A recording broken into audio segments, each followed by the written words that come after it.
Well, good morning. Happy game day, people. How are you guys doing out there in cyberspace? We are happy to see you at the Saturday morning cocktail kickoff with my boy Daniel from Week Zero Sports Podcast, Justin Riley from the Bama Standard, and myself, Michael. How are you guys doing today? It's game day, buddy. It's game day. We're getting there. Yeah.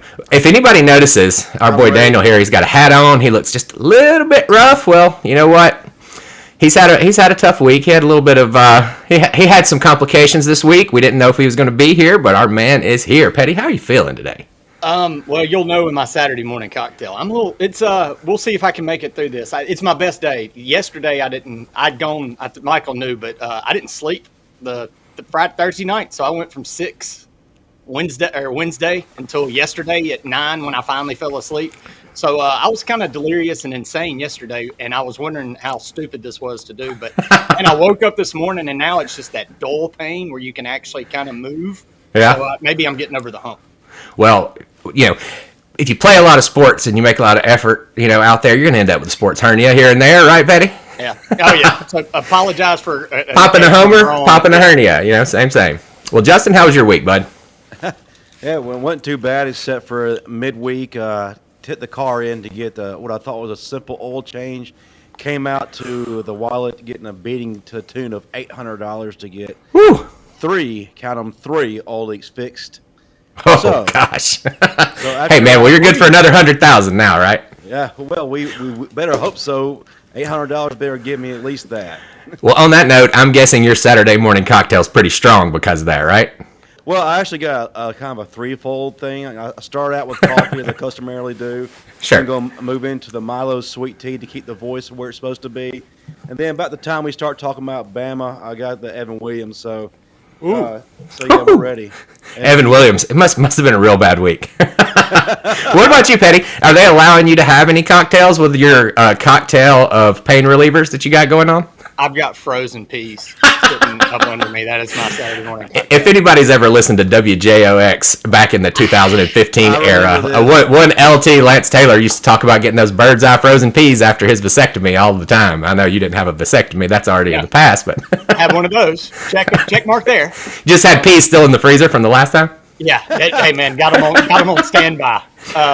I'm sitting on those currently. That's my Saturday morning cocktail. Well, I hope they don't melt in the next 2 hours. Hope you can hang in there. But if we lose our boy Petty today, thank you for being here, Petty. Yeah, I'm going to do what I can. Well, I've got a special Saturday morning cocktail, but I can't drink because I had my teeth whitened this week, and the son of a bitches won't let me have anything good. So no coffee, nothing brown, no tomato sauce. I've been eating like a second grader for the last few days. Can't even have ketchup for 48 hours, and that 48 hours ends at about kickoff time for Alabama. So I'm really excited about that. And I'm going to crack open a Hoppy Holidays from a brewery that should have me on the payroll by now, because on our old podcast, I have promoted Noda so much, but it's just so damn good, man. Noda Brewery in Charlotte makes fantastic beers. And this Hoppy Holidays is a kind of a diversion from what you normally get in the Christmas beers. Usually you get dark, spicy, lots of like nutmeg and things like that in your beer, which is good for a beer or two.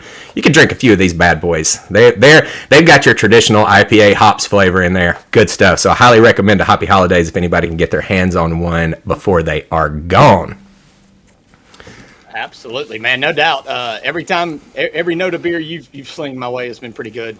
Oh, you had your first note of beer was actually a play on Star Wars, because I don't know if anybody out there knows. Petty's a big Star Wars fan, and they have a beer called Boba Brett in there, and it's kind of a farmhouse ale or maybe a sour. It's kind of in that range. It's tart, it's kind of funky, and it's got a picture of like Darth or Boba Fett's helmet on the front of it, whatever.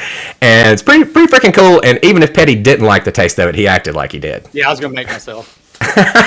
That's awesome. Well, if any of you guys ever get a chance to go up to Noda Brewery in Charlotte, highly recommend that. Never taken anybody there and they've been disappointed, unless of course they don't like beer, which used to be Petty. Yeah, hey, I like beer. Beer's good stuff. Well, awesome. Well, that's enough of us shooting the shit. Let's talk about last week, guys. We had a couple big stories out there, and there's one of those in particular that, if it wasn't total bullshit, would cut my boy Petty to the heart. But there's been a little rumor out there from some hack journalists that are just trying to get clicks that says if the Miami job opens up, that Lane Kiffin's going to head down there because, he loves big crowds. Right, Petty? Oh yeah, he's been complaining about Ole Miss's fan base all year, and he's going to go to Miami where they have a high school fan base. Look, man, is he Like a Vandy game? I don't refute the claims that Lane's intrigued by Miami. I mean, Right. Of course you're gonna get flirtations. It's down. He's got a house in Boca still. He's got a boat. He loves fishing on the ocean. It's kind of his thing.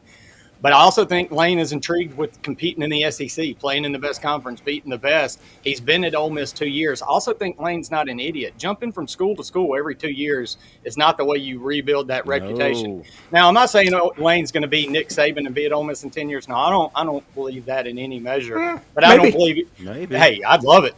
But I also don't think he's going to jump ship at the first, once pretty name. Look, this ain't 1985 or 92 or 2000. Miami ain't been anything in 2 decades. So I don't see it happening. The things that get me is what you're talking about is these reports coming out saying it's a definite. If Miami offers, he's going. Like, yeah, oh, come on. There are insiders that have confirmed that if it becomes available, Lane Kiffin is on his way. Man, that is BS. It's funny is that when I'm looking at this stuff online, of course, my oldest nephew is a big Ole Miss guy, but he's also a habitual worrier. So I'm getting these text messages all the time. That explains a lot about you. Y'all are be good together. Well, just for context, everybody doesn't know this. Justin has a complete meltdown during the first drive of every Alabama football game. Unless we drive it down and score a touchdown immediately, it's over. You know what I mean? And I like that. The unjinxing situation. It's part right? of my superstitions. I have to kind of stay with what I do. But anyway, I'm getting text messages all the time about any kind of anything remotely negative. He's already freaking out that Mississippi State is a 4-point favorite next week. But I'm looking up these analysts that are on these tweets and things he's sending me, and they're like small town UHF station reporters that have barely any hint of a following. Great movie. But then I go over to major people like Barrett Saleh, who's sitting here laughing at the very notion that he's considering leaving Ole Miss for a dumpster fire. Well, look, my take on this is I watched him go to the FAU Owls and stay there, 3 or 4 years. He had offers after year 1 at that place. I think that he's learned, he moved a lot before he came and became our offensive coordinator. Tennessee to USC, had all those problems, caused all that slack, got a really bad reputation. And I think he has done a fantastic job of elevating his reputation back up to the level of a top-tier football coach in college football. And I don't think he's going to jump ship anywhere until he maxes out. And you know what? Nobody knows what the max out of Ole Miss is right now because nobody's ever taken them to that level, at least in our lifetime. As an SEC West school, we saw Petrino go down to Arkansas and turn them into national title contenders. It can be done at Ole Miss, and if anybody can do it, Lane Kiffin can do it. He's on the right track, and I don't think he's going to give up what he's building there, man. It's too good of a fit. And look, man, this is a PSA. It's your nephew. Yes. Look, man, this is uncharted territory for Ole Miss. It kind of happened with Tubby. Every time we get a good coach, man, we're not. Look, man, Alabama, you don't have to deal with this with Nick Saban worrying about him going wherever. But when you get a hot coach, it's a good sign. It means he's doing something really, really good. We're going to have to get thicker skin because it's going to happen every year. Every year when coaching opportunities that are viewed bigger than Ole Miss, his name's going to pop up for it. So look, man, you just got to. They don't even have to be viewed bigger. It's got to be the same plane. I mean, look at the Texas. Look at all the rumors of where Saban's going every year. You know what I mean? And I read another hack journalist. I got to talk about this one because it's hilarious. I read another hack journalist that said since Sarkisian was on the hot seat that him and Saban were going to be switching places in a year or two. And I about fell out of my seat laughing. Yeah, 7 years old. He's going. Yeah. Sure. Yeah, exactly. But here's the thing. You brought up Tuberville. That's a totally different era. Things have changed, and. Well, I'm talking about Ole Miss fans having thick skin because Tuberville was the first that we had that other teams came after and that we had to deal with. Right. Now, of course, Auburn ended up stealing him. Taking him. I get why that we're a little knee-jerky. But right. I get that, but this is a different era. And like I was telling my nephew that, this isn't a stepping stone job. This is a destination job now. Sure. Yeah. And why do you feel that way? Colors, baby. Just the colors by themselves are destination. Come on. Let me bring up to this point, too, and I'd like to hear your thoughts on this. At some point, there's going to be a changing of the guard in the SEC, and what I mean by that is Nick Saban's going to retire. So Lane Kiffin can take that chance, that opportunity to elevate Ole Miss to the upper tier of the SEC West. Absolutely. Or he could come to Alabama after Saban leaves. Well, and that plays to a mindset. What do you want to be in life? Do you want to do it at the biggest place and say I did it where the greatest have done it? Or do you want to do something that's never been done and say, hey, I did something that nobody could do? It's just a mindset thing. But also, I hope it's the latter, of course. But well, I think just doing it's the big deal. And most people like just being able to do it to get to that natty or whatever is a big deal. Most coaches never get there. He's got us in a position right now to do something that's never been done in the history of Ole Miss football, and that's win 10 regular season games. We've won 10, but it's always taken a bowl game to get there. Take the damn bet, Petty. Do you remember that episode where I told you Ole Miss over 7.5? Take the damn bet. LSU under 8.5. Take the damn bet. I still haven't got paid for it yet because they got to play all 12 games, and I'm sure some dumb shit's going to happen, a hurricane or something, to ruin these bets for me. But they're sitting there one until they get paid out. Very excited. I was excited about that. Well, guys, speaking of national championships, the playoff rankings seem to be coming into focus a little bit more. Have you guys paid attention to what they put out on Tuesday, and what are your thoughts? I've got a top 4. But mine's a final top 4. I thought. Well, I'll tell you what. At the end of this, when we stop talking about this, we'll let you do your top 4 now and your final top 4. How about that? All right. Why don't you give me your thoughts on where everything stands right now? Which teams do you think have the biggest chance of getting there, and which teams do you think are what team in the top 6 absolutely not going to the playoffs? Cincinnati. Well done. I mean, that's just called what it Okay, is. Cincinnati top 7. Let's do that. Everybody knows Cincinnati's not going. They've done the best they could do. The rest of their games suck. There's nothing they can do to get in. I don't think. It'd take a lot of losses. If you want to argue the point, just look at the strength of schedule. They're ranked 100th against the other teams. You're telling me UAB's schedule is much harder than theirs, right? It typically. Who's the 4th team then? Ohio State. So wait a minute. Are y'all both putting Alabama and Georgia in this thing? Let's hear it. Let's hear what y'all got. I want to hear yours first, Petty. You're shaking your head. Who do you think right now should be the top 4, and who do you think is going to be in the playoff at the end of the year? No, I'll let you, man. Who do I think should be the top 4 right now? Mm-hmm. I mean, right now it should be UGA. I think UGA, Ohio State, Bama, Oregon. All right. That's who I think are playing in the order of best. Eye testing right now. That's what you're basing that on. Well, and Oregon's in there just because of wins right now, though. I'm not really sold on Oregon. They hadn't looked all that great, have they? Well, we're going to talk a little bit about that Oregon team later today. They may not be in the conversation after today based on what we're seeing. Yeah. Who really outside of Georgia has looked great this year? There really hasn't been like a dominant team that's heads and tails above everybody else, with the exception of teams Georgia. Flash. Yeah, it's just not as sexy this year, the teams. But my top 4, Georgia, of course. I agree with you. Ohio State number 2, Oregon number 3, Alabama number 4. Well, I for one believe in head-to-head, so I'm going to say Georgia number 1. Obviously, I mean, no brainer. All right, number 2, 3, 4. You can mix these up anyway, except for Oregon's got to be ahead of Ohio State in my book. They beat their ass at home. Okay, they're the end. Like, they are ahead of them until the end. I don't care how many chump teams Ohio State beats up on after that. They got their ass beat at home by that team. If Texas A&M was 10-1 right now and they had beaten us at home, then I'd sure as hell be putting them above us. Okay, I was about to ask. So who do you think would win that game right now between Ohio State and Oregon? Between Ohio State and Oregon, I think Oregon wins the game again. Wow. Yeah. Okay. Absolutely.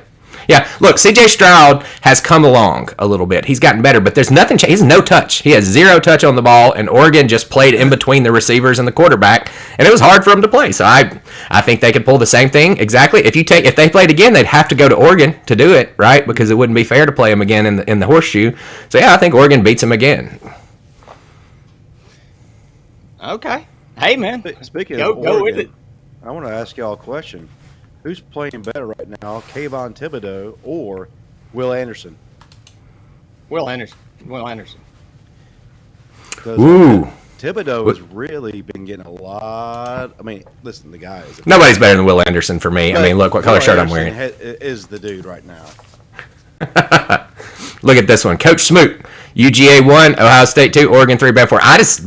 Anybody that puts Ohio State over Oregon at this juncture right now, I think is, how can you even think about doing that? I just don't understand. Well, Ohio State is playing a lot more impressive right now than Oregon is. Oregon's been. But they're playing trash, though. They're playing Purdue. Come on. You're supposed to do that. Oregon is playing middle-of-the-road competition right now, and they've been eking out wins. Have we ever thought, does anybody remember what happened in the bowls last year at all? Yeah, Pac-12 showed up. Pac-12 went freaking undefeated in the bowls, beat everybody's ass out there, and they were having a hard time beating up against each other all year. Maybe they're a little better than we give them credit for out there. Maybe it's a little, maybe football, maybe the distance between these teams is more like this instead of this, like everybody thinks when you watch from week to week.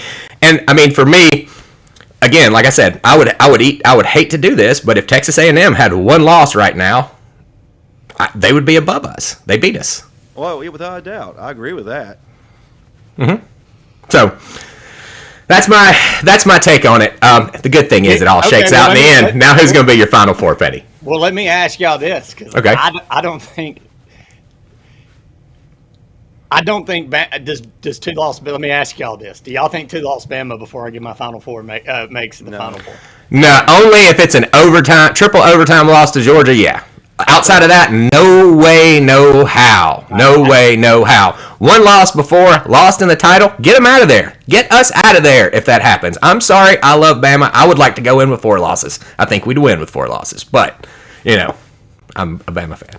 Yeah. As a Bama fan, yeah, I would say, yeah, put us in. But you got to kind of think, man, with the Bama fatigue going on, are the people who are on the committee going to put us in, regardless if it's one of those instant classics, 1-2 point game things. The only way I think that Bama would deserve even consideration is if they took Georgia to the wire and they looked like they were beating Georgia and there was some kind of situation where Georgia got lucky and won. That's the only way I can see us even being considered, and I still don't think we make it. I still don't think the committee lets you in on that. Right. I agree. Unless other teams lose. Now, again, we're forgetting the fact that all these other teams could drop another game or two, and then we'd be a shoe-in. I think there's enough chaos, and yet that Cincinnati is going to be one of the Final Four teams. I think enough chaos. I hope not. It's coming. Listen. Well, whoever plays Cincinnati gets a free natty because they get an easy game to start, right? Oregon loses today. Okay, yeah, sure. Bama gets knocked off by Georgia, and this is hypothetical. Mm-hmm. I mean, how are they not going to eventually have to just say, well, hell, all these lost teams, we're going to. There's a lot of teams up there, and I do think that it would take 3 losses on a regular schedule to be equivalent to Cincy's schedule. I do think a 3-loss team and a Cincy team are probably running neck and neck. If you look at the top 10 right now, all those teams that are on the periphery are looking at another loss. Michigan State, Michigan, Ohio State, all have to play each other. All these teams are inevitable to get 2 losses. I mean, we're about to have a cascade. I think 2-loss Power 5 teams with good losses still trump Cincinnati undefeated because they have one game all year that they played against a ranked team. Okay, and number 8. Wait. But it's Notre Dame, man. Yeah, Notre Dame gets the playoff. We see what happens. Again, Notre Dame's a mid-major. I hate to say it, everybody out there. I hate to tell the world this, but Notre Dame's a mid-major, y'all. They're Cincinnati in a more traditional uniform. Yeah, prettier uniform, yeah. They are. Listen, they are. If Cincinnati gets in, it's going to be like tough watching a wild card game. Yeah. It's not going to be remotely close. Georgia won't let them score. It'll be a 1-4 versus Georgia. And Georgia it'll just be a miserable game to watch because they'll just run the ball and they'll win 33-0. It'd be funny because ESPN's going to try so hard to blow that matchup up and try to compare last year's Georgia-Cincinnati's matchup to this year when it's really not even remotely close at all. Georgia last year had maybe 1 or 2 starters actually playing. The rest were either hurt or they opted out of the game. Totally different scenario. Right, and Georgia still won. I don't know if anybody paid attention. Yeah, they still won. Against the team that was playing their Super Bowl against the SEC that gave it all they had. Now, Georgia didn't cover. I took Cincinnati on the spread in that game and barely made it. But I'm telling you, those teams are not anywhere close to the same level. The talent's so different. And the thing about it is yes, teams with less talent can win. We've seen it many times. Teams with less talent can win. But when you've got a team that's playing really good that's got talent, that's tough. And that's what Georgia is right now. I've got to eat a lot of crow on trying to find. I know Georgia has a weakness in the passing game, but it doesn't matter. We've done, I'll it say doesn't this matter. too. It doesn't matter. We It's tried like all year Ours to to make it Cincinnati and playing a Power 5 team, and there's a difference between a Power 5 team playing with a bowl game mentality and a college football playoff game mentality. sure. Totally different monster. Totally different. And- We heard our guest last week. Glad you said that. Our guest last week was just talking about how he was one of the best behaved players on the team. And when he went out for his bowl game, he partied a little bit the night before and came in late because it's a bowl game. Guarantee if that had been a national championship, that story would have been different. No. Totally different story. Wouldn't have been there. Exactly. The focus is there. There's still goals in front of you. Once they hand you the gifts at the bowl game, it's pretty much it, right? If you win or lose, makes no difference. I don't know if you remember this, Michael, but a few years back, maybe in the 2015 national title that Alabama won, or it was around that area, but they were laser focused and they were going to goof off. Matter of fact, Crazy Tony Brown was doing stuff, and they put him on the bus and sent him back to Tuscaloosa. Yep. Not the coaches, the players. Yep. You had Reggie Ragland and Ashawn Robinson. There you go. If you don't mess with Ashawn, that guy was 45. I'm still scared of him. Yeah. So, yeah, they sent him put him on a bus, sent him home. Yeah, totally different mindset. Right. And I mean, we'll see what happens. Justin, who do you think's your final four? Oh, man, Final Four. We won't. I promise we won't do this one again until after the SEC championships. I think mine's going to, Tough. tough. I got it. Georgia 1, Ohio State 2. No, sorry. Georgia 1, Oregon 2, Ohio State 3, Bama 4. And that's your final four, right? So that's No, reasonable. I mean, those are what do you call them? Usual suspects in the playoff, right? Yeah. Well, the only caveat would be if Michigan finally did the impossible, and that's beat Ohio State, which this year there is actually a legitimate chance. It's as good of a chance as they've had that I can remember. If you blow it again this year, next year what they're going to return everybody except their Olave and Garrett, but they're going to be pretty much loaded next year, and yeah, Michigan won't get that chance again. All right. Fair enough. Well, I guess I'll give you my top four now. And it hasn't happened yet, so I can say whatever I want, right? Yeah. So I'm going to say Bama won after they beat Georgia in the SEC championship, okay? And we're going to be Georgia 2 because they're just going to drop 1 right after that, and they're definitely not going to put them at 4 to play Bama right there again. And then in the middle, we are going to have either Ohio State or Michigan. I'm going to give you that because this Michigan thing, like Michigan as a team, they look a little bit like Georgia Junior because they play a similar style. They try to run the ball, try to control the clock, play good defense. So I could see Michigan slipping up and getting in there, but Michigan or Ohio State. And then this fourth slot I have no idea. I have absolutely no idea who this fourth slot is going to be. Y'all are going to hate it. I don't want to see it with Cincinnati, but it's very. I mean, if it's Cincinnati coming in at 4 and Bama's at 1, I'll take it. You know, they want Bama. They put the signs up. They want Bama. Probably would be fitting for them to get a one-loss Bama team, right? Here's your final four. You're expecting Alabama's offensive line to play a whole lot better if we're going to be ranked number 1. All right, look, it hasn't happened yet. I understand this is a bull crap. I'm just optimistic, guys. Yes, so that's what I'm going with. Probably no Bama in the tournament if we lose. Final four, and it's going to blow up the college football argument. It's going to be UGA number 1, Ohio State number 2, Cincinnati number 3, and Notre Dame number 4.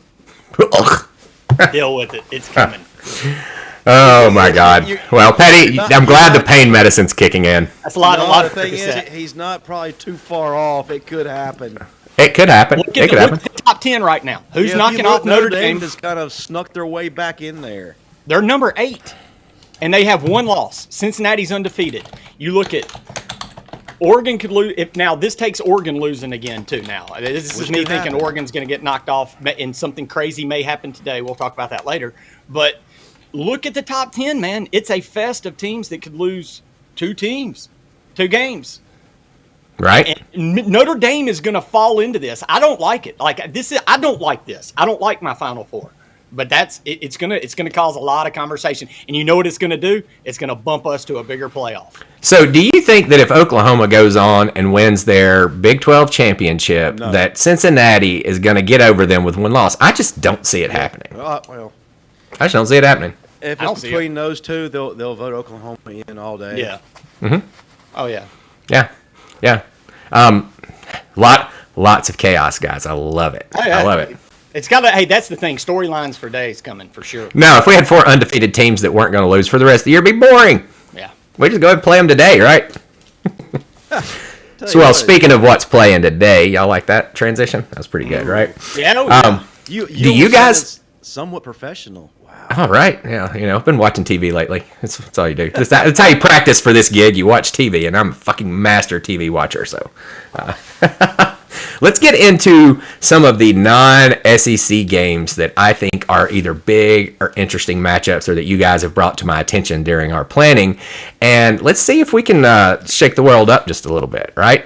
We have today something that I don't think we've ever had in the history of Week Zero Sports podcast or the show, but I think we have 3 WTF lines of the week. Now, one of those is very, very WTF. They're kind of tiered, and I'm going to start with the one that's kind of almost maybe a WTF, because this team's probably going to I don't know what to expect in this game, and I know you've got some good insights on it, Justin, but we've got Michigan State, top 10. They've got one loss this year, going into Ohio State. All right. Also one loss. These teams are ranked very close. Ohio State's an 18.5-point favorite at home.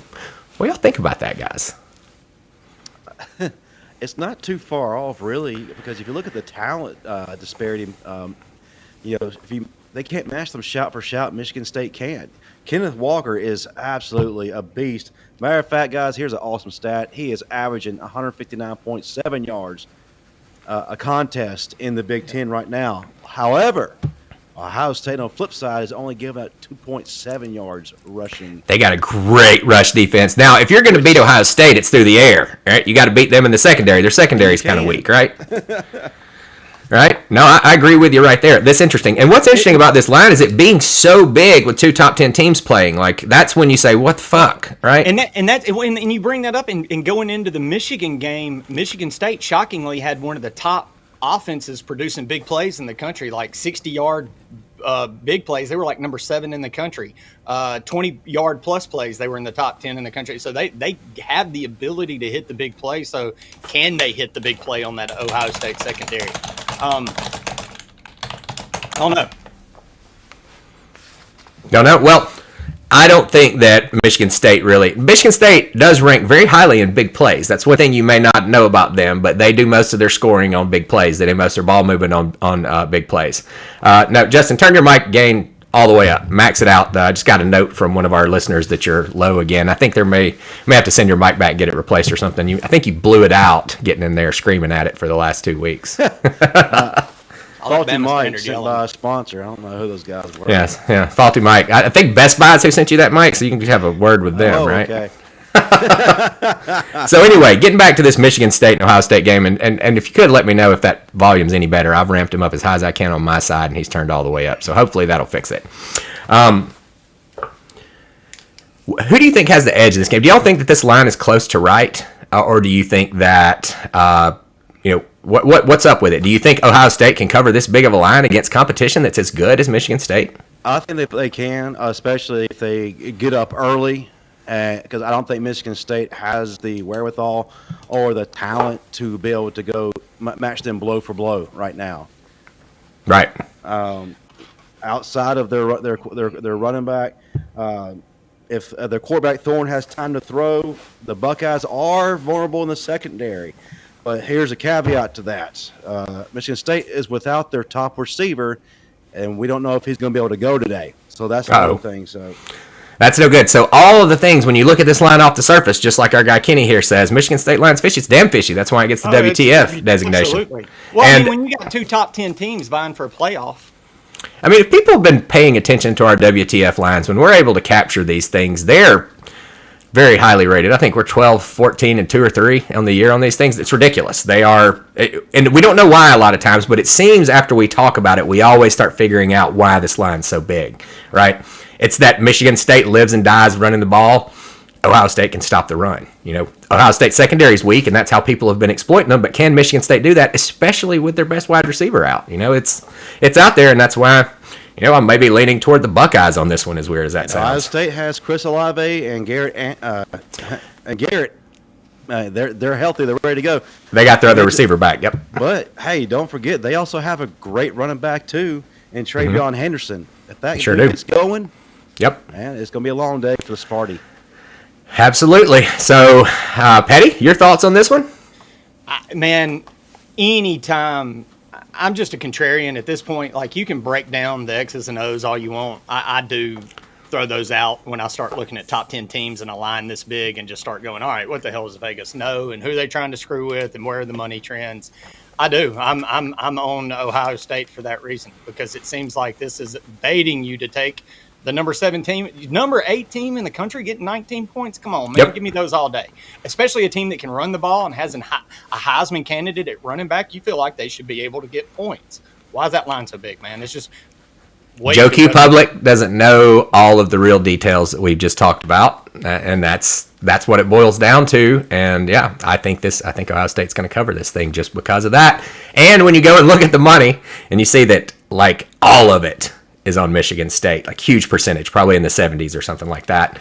It's all the signs are pointing to an Ohio State cover in this one, as weird as that may sound. I'm with it, man. All right, so we're going to make it an official WTF, huh? Official WTF. Circled. Done. All right, let's move on to our next WTF. This one's a little more WTF-y even, right? Wake Forest, one-loss Wake Forest. Another top 10 team, right? Heading to Clemson, who isn't worth a shit. Clemson's -4. That was a good way to put it. They've quit the whole year. I'll give you my quick take on this, and you can tell me what you think about it. Clemson hasn't played hard since they found out they sucked, right? Their defense is still there. They're still fantastic, and if they get motivated in any way, shape, or form, they're going to shut somebody down. I think they're probably going to shut down this, high-flying Wake Forest offense and beat them. Has the entire country ever spent more time learning one kid's name and less in as quick of time forgetting it than forgot it? Yeah. And then the next week, everybody's like, who? Yeah. Dude, so today, of course, they're going to win. They're going to be excited because I think it might be their last home game. You'll have to check me on that. So seniors get excited. Everybody's going to play hard today, and I do believe that this is another one of those casual fan traps where Wake Forest, much better team than Clemson, and you're going easy to giving Wake Forest points. We'll take that. No. Yeah, well, it's on the road. It's in Death Valley.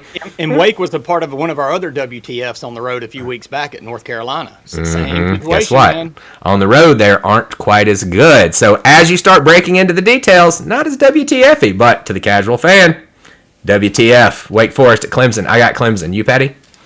Clemson. Justin? Clemson wins big, too. I mean, come on. Wake Forest, this is all smoke and mirrors. And when it comes down to talent, you break it down to talent, they don't have the horses. Oh, they don't even have horses. They don't have the dudes to match up against that They don't talent. have ponies. And if this is Clemson's final home game, those seniors, you got to think, are going to be fired up. They're going to be ready to go. I just think that Clemson finally gets it somewhat together in this game and wins.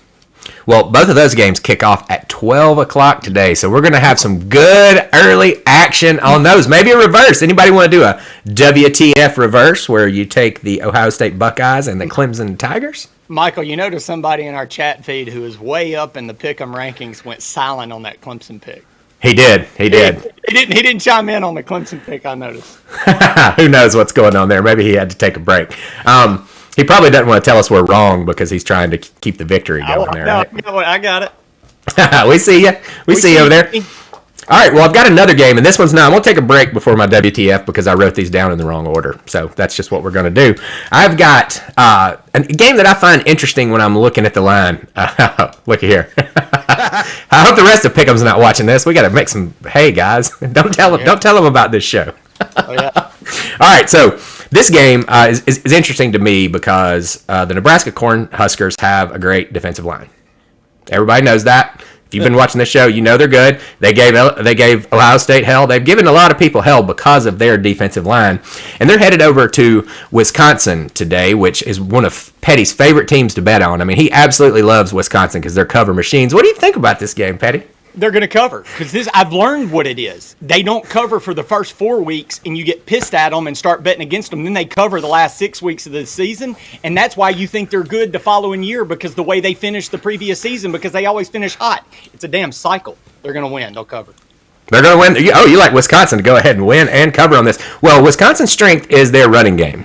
I don't know what it is. Screw them and their mojo.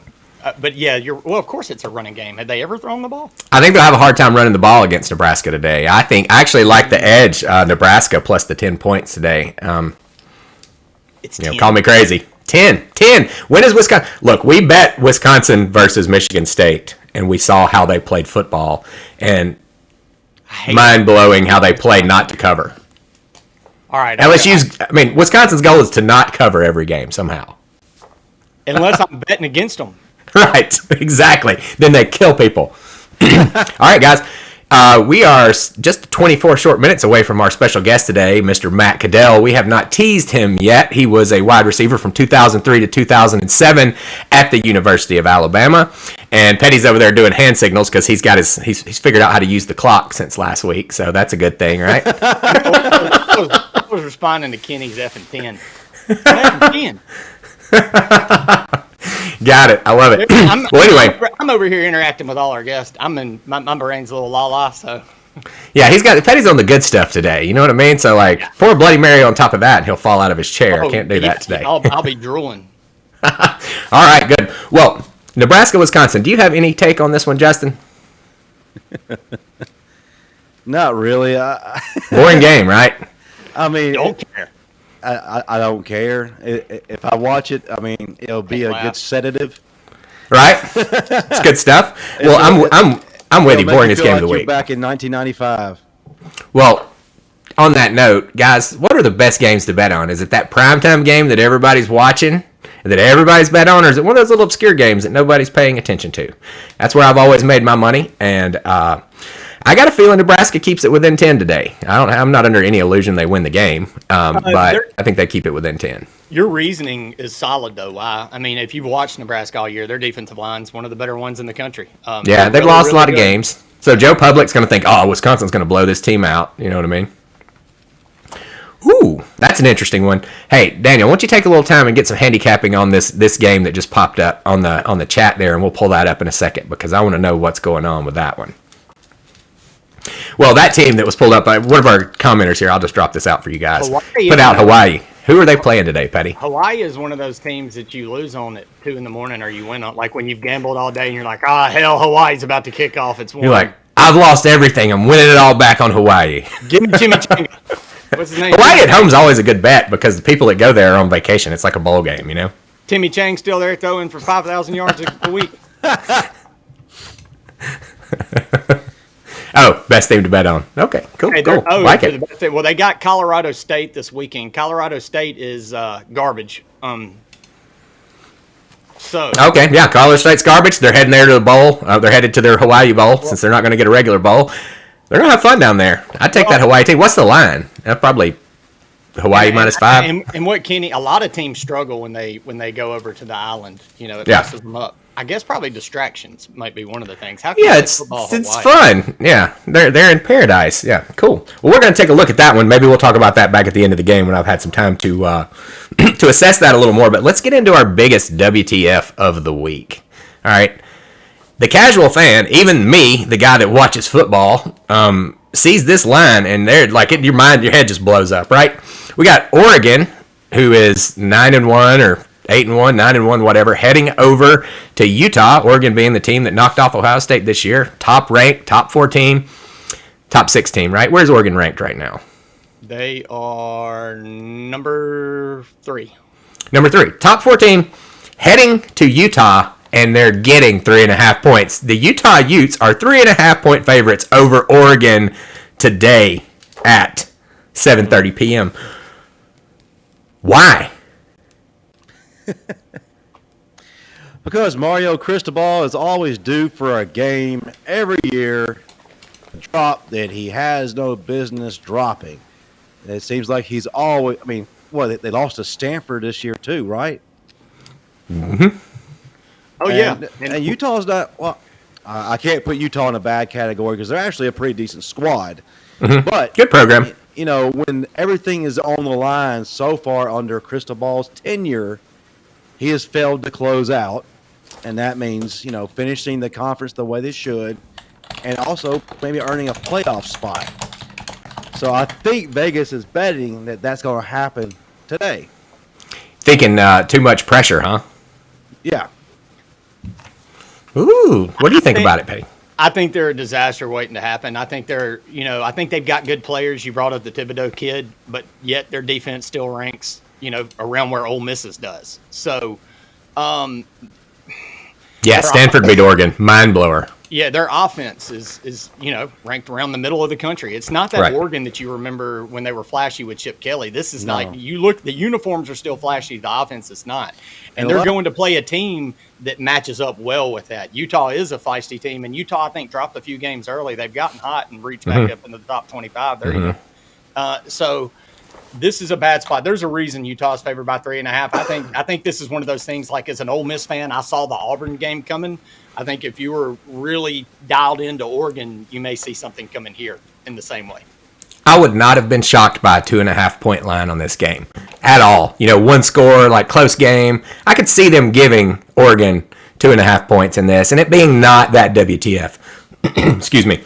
If it becomes a 3.5 point, that's a trap line anyway. Those things are hard to cover, and that's what makes it the triple WTF to me. So I am blindly betting on Utah today simply because it doesn't make any sense.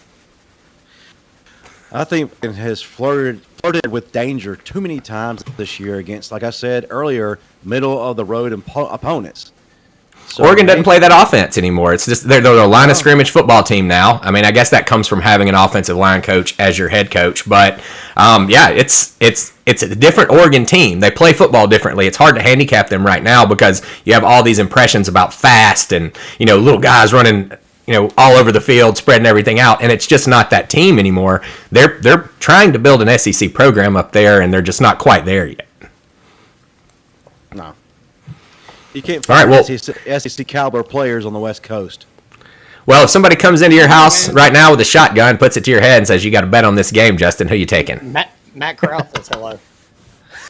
I'm going to be like, it's a good thing I'm right with Jesus because I don't know if I can make this pick. See you guys. See ya. Love it. Love I think Oregon will win, but I think it's going to be one of those typical Oregon ugly wins. And they win by, what the spread is, 3. Oh, well, if they win by 3, that's a 6.5 point cover by Oregon. So people that are following Justin out here need to go ahead and pull out the checkbook. Checkbook. Who said that in the last 50 years, right? What checkbook? The hell is a checkbook? Get your Venmo out, kids. All right. Got 2 more games that I want to talk about a little bit before we get into our guest. This next one, we kind of touched on this a little bit earlier. Notre Dame squad, okay? They've got Georgia Tech coming to their house today. All right, they're a 17.5 point favorite. The key that you want to know about this game is it opened at 14.5, and it's been bet up 3 points. So now 17.5, right? Second thing, 93% of the money is on Notre Dame. It was as high as 98% last night. Now, as they've moved this line, it seems some more people have kind of taken that down. That's pretty crazy to see that kind of money on one team. Now, seeing the line move is comforting if you're a Notre Dame fan, right? Or if you're going to take Notre Dame. But what are your thoughts on this, Petty? This seems a little weird to me. Well, they're playing Georgia Tech. That means for the championship. What y'all don't know, and the underlying story is what's been going on in the program this week. There's a walk-on player at Notre Dame in which I heard every player turned in their jersey and said, we're not playing unless he plays against Georgia Tech this weekend. And everybody gathered together, and this kid's going to be on the field for this Georgia Tech game. I have a feeling he plays. I bet he gets a sack. He may even jump off sides and get a sack. Rudy was off sides. It was Georgia. Man, I don't know. The Georgia Tech thing just sent Percocet and Georgia Tech and Rudy just sent me on a whole different. I think Notre Dame's going to backdoor into this thing. You brought up a good point about Georgia Tech keeping games close. Yeah. And I don't think Notre Dame's great. I think this game probably could get ugly and murky and close, but I think Notre Dame is going to backdoor in this thing just to piss everybody off. Yeah, I can't. Yeah. It causes you pain. Yeah, I don't even want to tell you what just shot through me right then. I think Notre Dame murks and wins this one. Okay. I mean, I obviously think they're going to win the game. I think the spread is a little weird. I think it's starting at 14. A lot of times when you see a line move a lot without something really happening, it's just because the public's pushing it up, right? And I think in this situation, everybody knows Vegas wants to have half the money on either side so they get free money. Take the juice, right? Absolutely. In this situation, I think they've moved the line enough to where they've got Notre Dame against Notre Dame. I think that they believe that, a 14, 15, 16-point win is probably, reasonable for Notre Dame. I think they think anything over 17 is a little bit unlikely, so they're trying to hedge their bets on the other side of that 17. So they're getting a lot of people piling in on Notre Dame at 17.5. Notre Dame comes out with a 16-point win. They may still have 50-50 on either side, you know what I mean? And I believe that that's kind of what's going on. I think it's pushed up to 17.5, and it's not moving from there because they believe that that's where they can get that 50-50 on Notre Dame bets. Ooh. So I like Notre Dame not to cover this one in a close one. However, they ought to. No one has beaten Georgia Tech by more than 17 points this year except for Pittsburgh, and they've got the best offense in their league and one of the best in the country. Okay, Notre Dame's offense is not anywhere close to that explosive, right? So this is going to be more of a grind out kind of game, in my opinion. Now, I do think Notre Dame's going to have their way with Georgia Tech. I just feel like this may not cover. I agree. Rudy. Yeah, all right. I agree with Petty. Notre Dame is going to backdoor their way in. Notre Dame won't cover today. I say Notre Dame wins by 14. Okay, 14. I like that too. That's what I'm shooting for. Well, and have I swayed you on Notre Dame backdooring into this playoff? Well, the thing is, in the back of my mind, I don't want to see it happen, so I've kind of squashed it down. But the reality of it is, it could happen.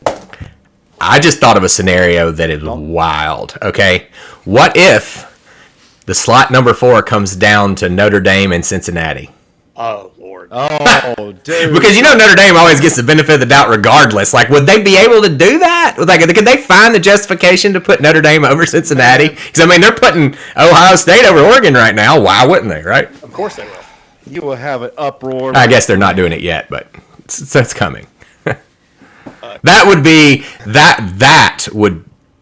be despicable. And I could see that happening, to be perfectly honest. Like, I could absolutely see that happening, and that would be the worst thing for the college football playoff. It would blow it up. You'll see everybody that doesn't want Cincinnati in to completely reverse course immediately. And no, we want Cincinnati. Yeah, absolutely. The turn against Notre Dame.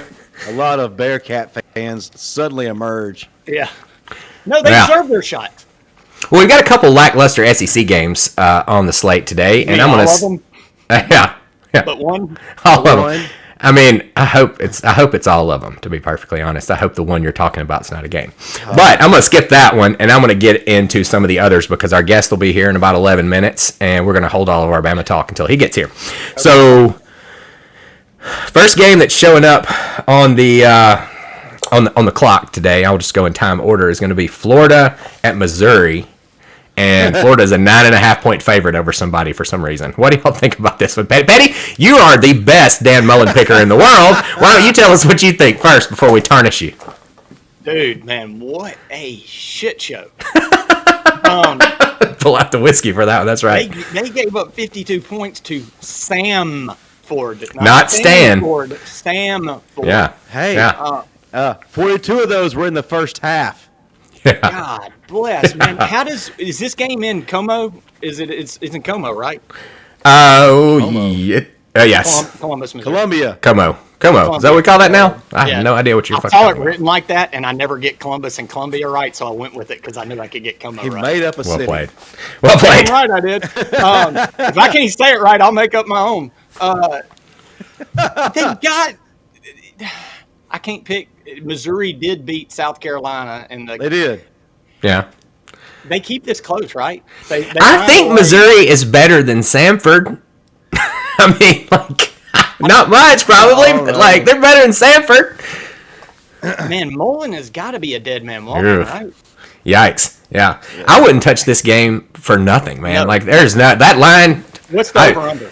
Now, Florida can't stop anybody, so what's the over/under? I didn't even write it down because I was so baffled by the fact that Florida's a 9-point favorite over anybody right now. All right, I don't know what it is, but I'm going to tell you the play on this game. Public that's listening to us, take the over because Florida can't stop me right now, and I can't walk. The icing on this cake with the futility sprinkles was after the game. Florida was celebrating and dancing in their locker room like they just beat a Power 5 legit opponent. Hey, I mean, if that still is a W, right? summary, but come on, bro.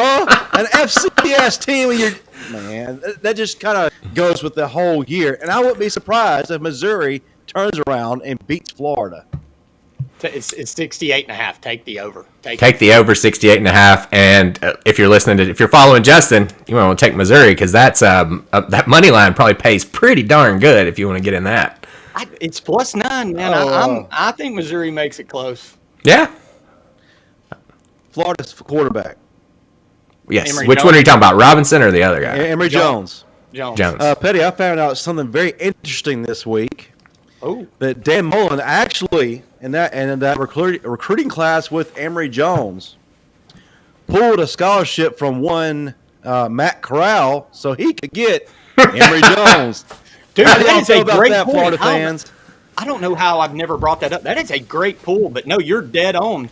When Mullen went to Florida, he was recruiting him and dropped Corral for Emory Jones. Boy, that worked out well. Well, speaking of Corral, I hate that they couldn't drag up enough NIL money to keep him in Ole Miss for one more year because he announced he's gone, right? Oh yeah, he's dead, man. This is his last game in Vaught Hemingway today. Last Listen, game, and man. Brett Michaels of Poison is flying his parents in. My wife showed me that last night, and I was like, "What? What is the connection of Brett Michaels to Matt Corral's family? Can you shed a little light on that?" Matt Corral, pimp daddy Matt Corral, dated one Rain Michaels in high school. If you want to, you Google it. Gotcha. But he dated, and they're no longer dating. But Brett, like when Matt was getting recruited, like there was pictures of the Matt Luke and Phil Longo, who's now at North Carolina, with Matt Corral and Brett Michaels out recruiting him in California. So Brett has maintained a real close family friendship with the Corrals, and so Brett Michaels of Poison is flying the Corrals to the game today. Pretty cool. Pretty darn cool. Especially for those that don't know, I am a ridiculous 80s music dork, and I love Poison. I will go see them anytime they come. Oh, well, we've got a question here from one of our viewers. Says, what's up, guys? Your thoughts on the coaching carousel with LSU, USC, possibly Florida, and Miami? Do we have, Justin, Petty, I know you guys pay a lot of attention to the hot sheets out there. Y'all are on the the message boards. What's going on with these? Who's the lead candidate, and who do you got? Who's going to end up at LSU? Lincoln Riley. Lincoln Riley. Lincoln Riley's going to end up. There's enough smoke there, and where the fire and the distraction. And if you saw it in the Oklahoma program last week, the way I think there's enough there. I think it's Riley. I don't like that at all. I will say I do not want a high-powered offense down at LSU to go with their always good defense because they've got so much talent down there they won't defensively. have defense because Lincoln Riley doesn't recruit defensive players. You can put anybody at LSU and they will have a defense. I don't care who it is. Lincoln There's Riley too many of them down there. He's not going to go and tell all the great defenders to leave and not come. They're still going to come. They're still LSU fans. We have to beg them to come to Alabama, and we're better. So all those quarterbacks and Yeah, Lincoln Lincoln Riley, you mark words. Anybody that thinks Lincoln Riley to LSU is a good thing for anybody else, I don't like that at all. I don't like any offensive-minded coach going to LSU.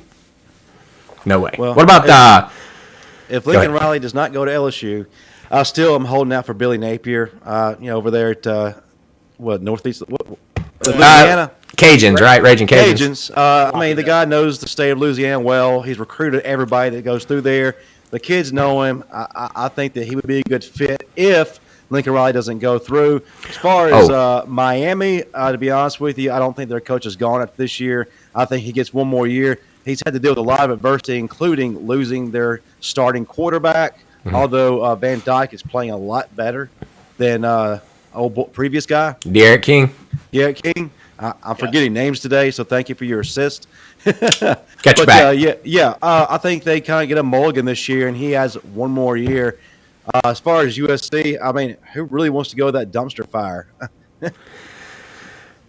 Well, I personally think come up again.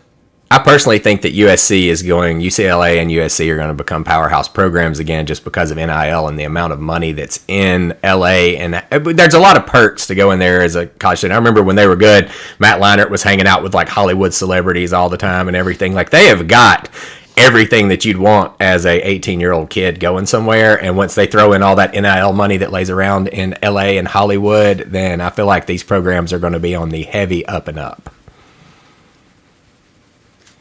They have all the potential because the money is there. It's a loaded spring like Alabama was before Saban got here. They're a loaded spring. If LA ever wants to invest in college football, they will absolutely become. I mean, look at what USC was in the early 2000s when they got popular and fun, and they were buying players. They just weren't doing it with it. Now that they've got the NIL money, they can give Reggie Bush's mom that condo and not take his Heisman Trophy.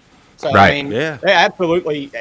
USC's very Bamish, man. They're one right higher, and the boosters giving a shit enough to be. Well, no, and the boosters shutting the hell up is the problem. That's what's wrong in Texas right now. Yeah. That's what was wrong with Alabama a long time ago. The boosters were having too much influence, and once Saban came in and like took that over, it helped a lot. Oh man, I'm really excited right now. I just saw someone jump in the green room. Ooh. I'm excited. Well, let's go ahead. Let's show a little clip really quick before we bring this guy on. One of the reasons why we really wanted him today because of an Arkansas game that he probably remembers pretty well. Justin, you want to give us a quick intro? Let's pop our guy in, then we'll watch this clip. Oh, yeah, absolutely. All right, ladies and gentlemen, I am very honored to have one of the best wide receivers to ever play for the University of Alabama, and a man that is responsible for one of the most epic comeback wins in school history. Ladies and gentlemen, Mr. Matt Caddell. Yes. I'm so glad to be on with you guys, man, in Tuscaloosa. Like you said, that Arkansas week is a special week. So hopefully we'll be having some pork loin, some ribs. I like that. Well, on that note, really quick, before you get started, Matt, I want to show this play that we're talking about to everyone so that they can see it going on right here. To the shotgun. Flag is down. John Parker Wilson.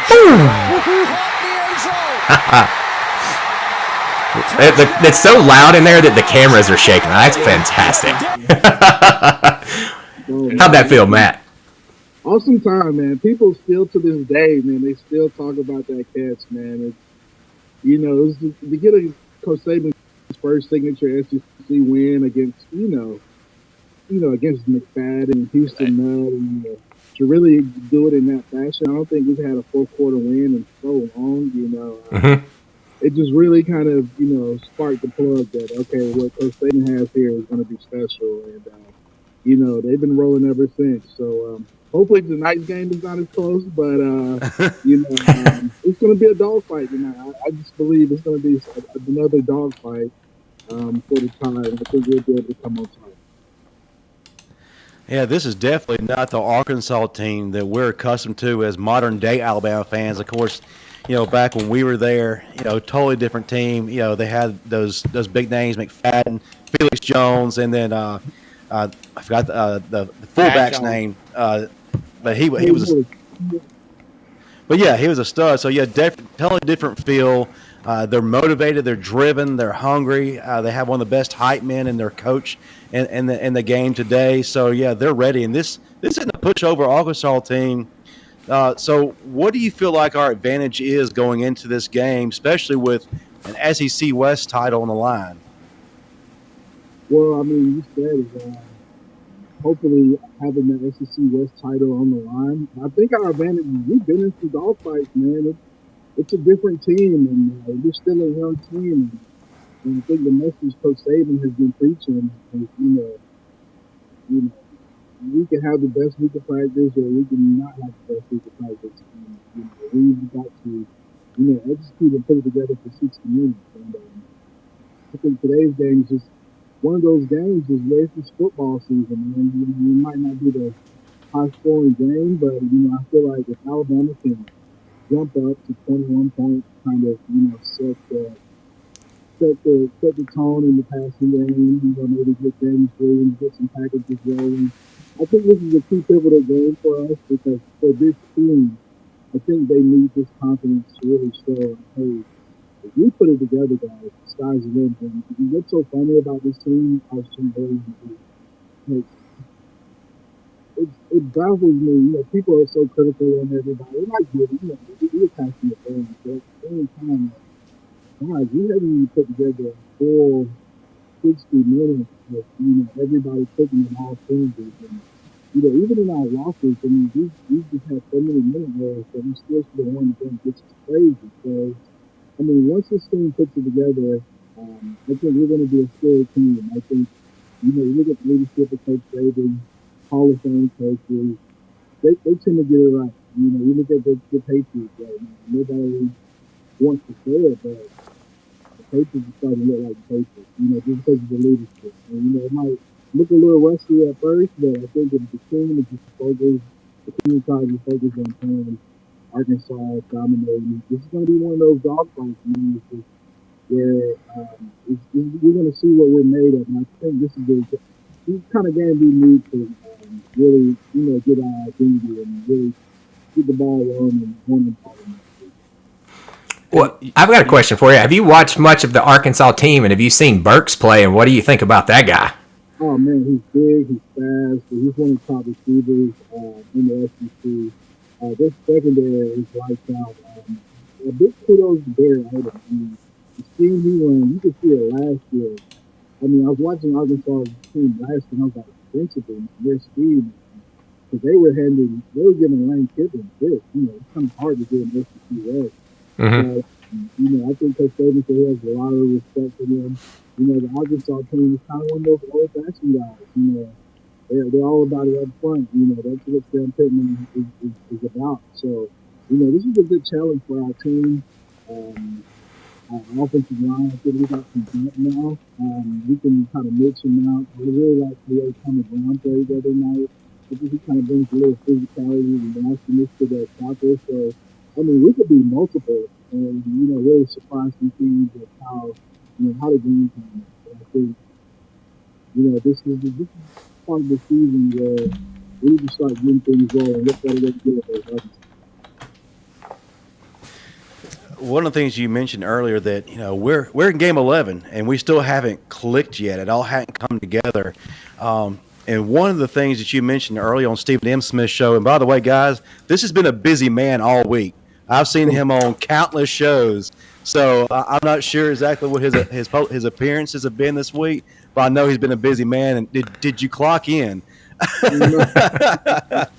But listen, we still hadn't come together quite offensively. Of course, Jameson Williams has been doing his thing, but you mentioned earlier we need that third or fourth guy to come out, and we thought it maybe would have been Trayshawn Holden, but he's been kind of silent lately.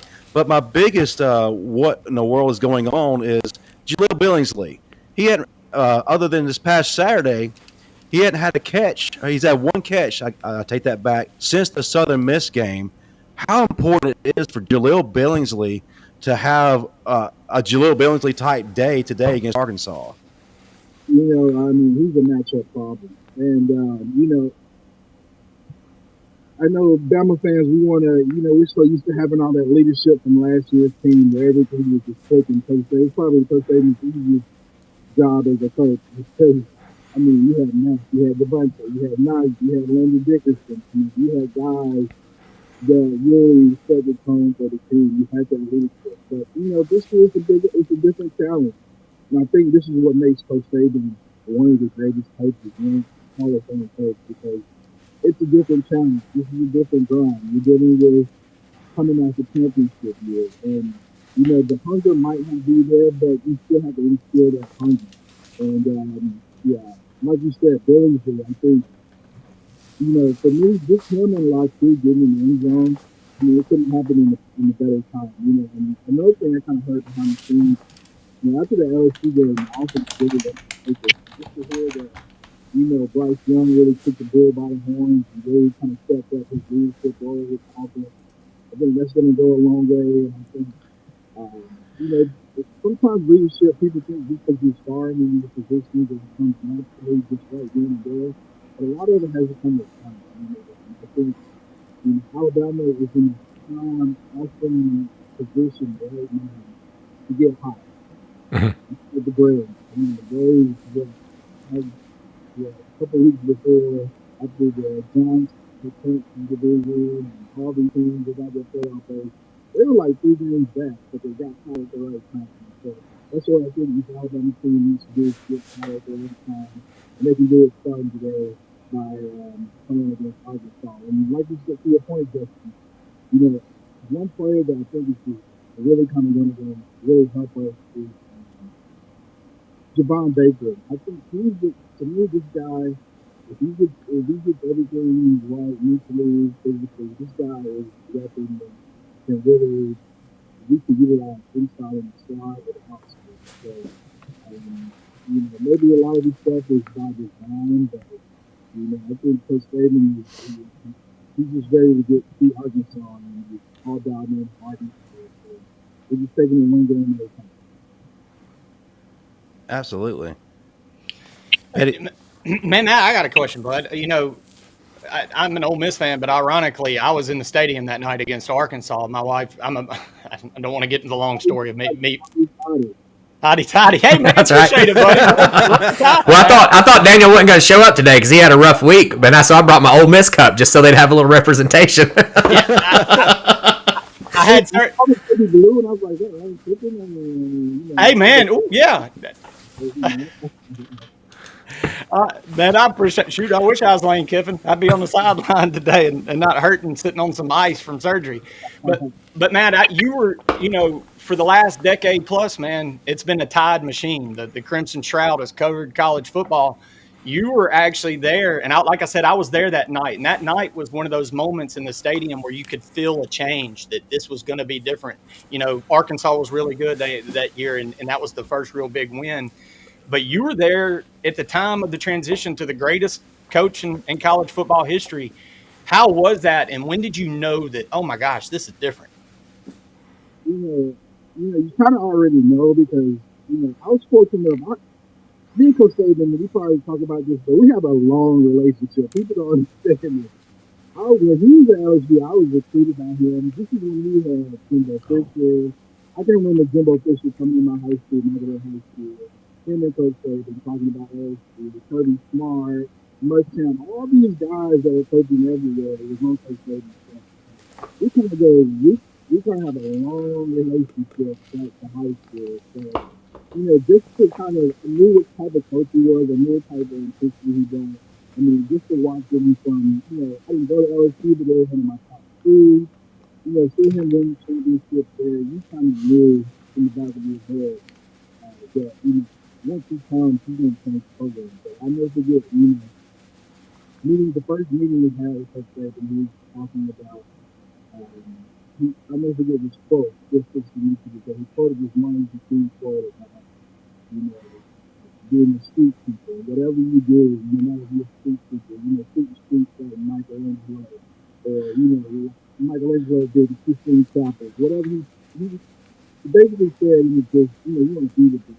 And to me, that stuck with me. But just to go from the transition to Coach Saban, this guy just instills confidence in you like no other. Now, he's going to get on you now. Now, to me, I talk to my wife, and I'm like, where's the old Coach Saban? Because the old Coach Saban would have broke about 3 headsets by now. By some of these things he's letting these guys get away with now. But I'm quite sure he's getting on them now. But, that first year he was just so hard on us, and he had to instill his program.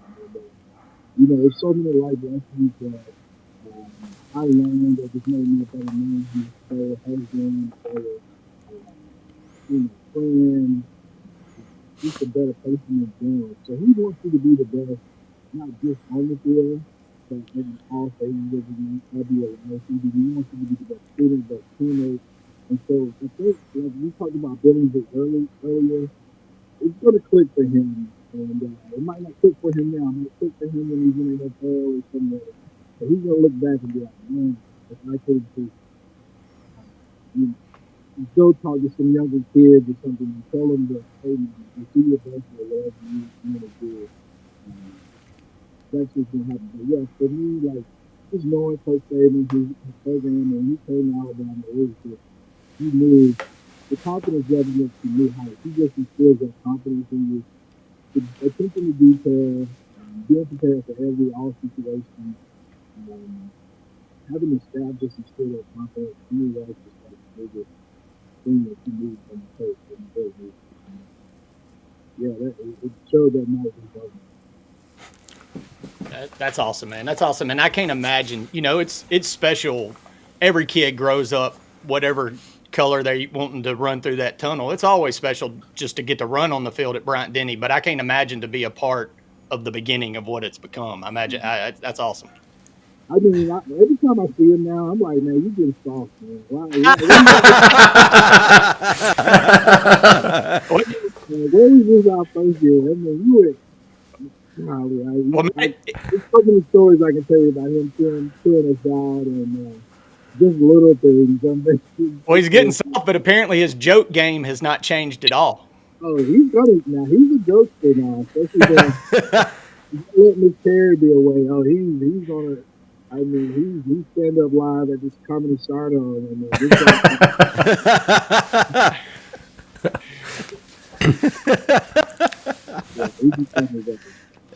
It's funny is that every one of the former players echo the same thing. They're saying, "Yeah, hell yeah, he's getting soft." And you're the last one of them because they remember what he did to y'all. I bet Roy Upchurch watches it and's like, "Come on, man!" Like a lot of guys, we like, man, what happened? Like we used to be. I mean, like, but I love it. I mean, as Bama fans, we love it when Saban gets mad. I think last week. We were playing New Mexico State, and we were probably at 40-some points.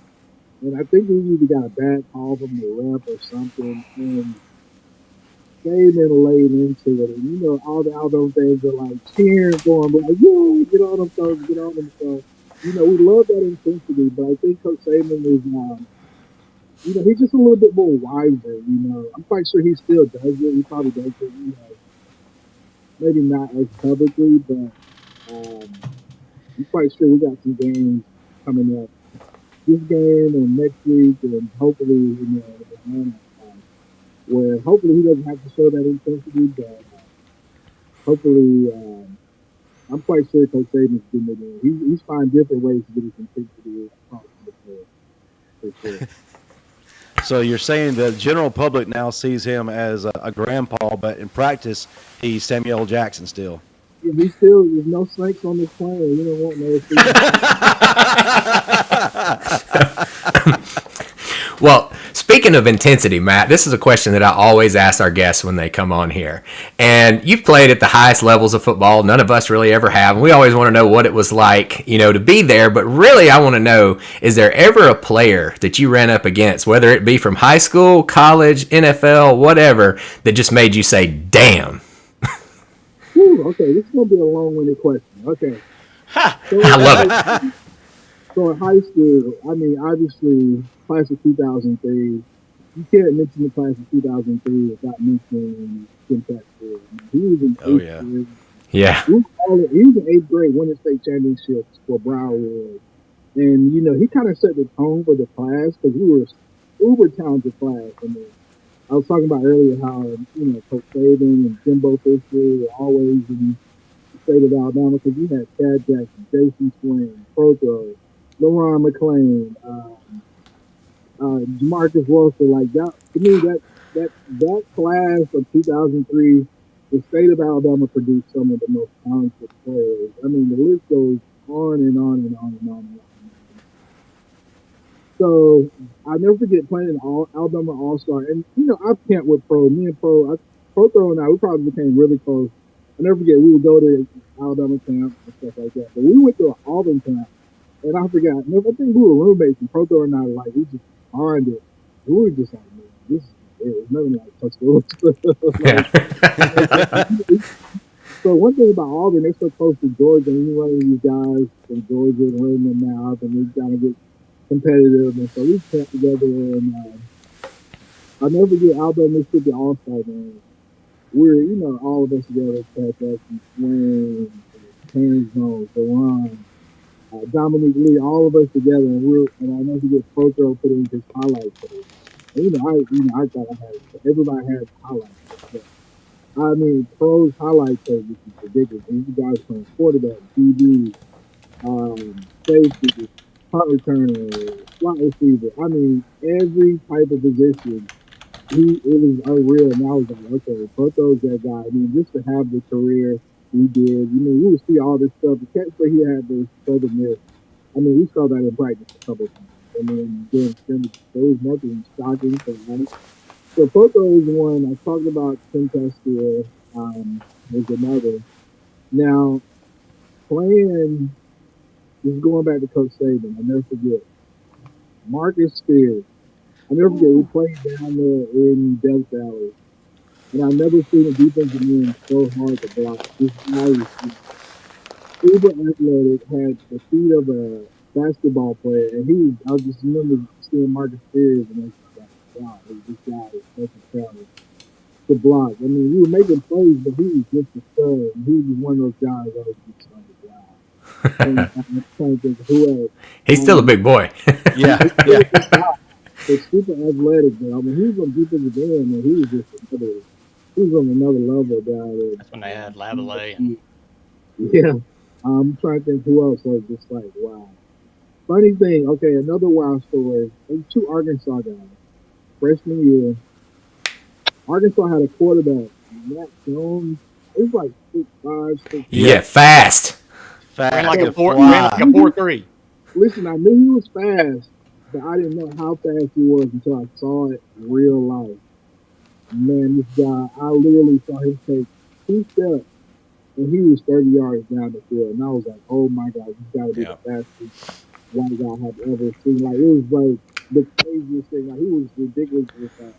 He didn't look as fast either, was the funny thing when he was running, because you would notice all the DBs would always undercut him. They would cut him too sharp and he'd outrun them. Like like it was amazing seeing how like he just blew people away.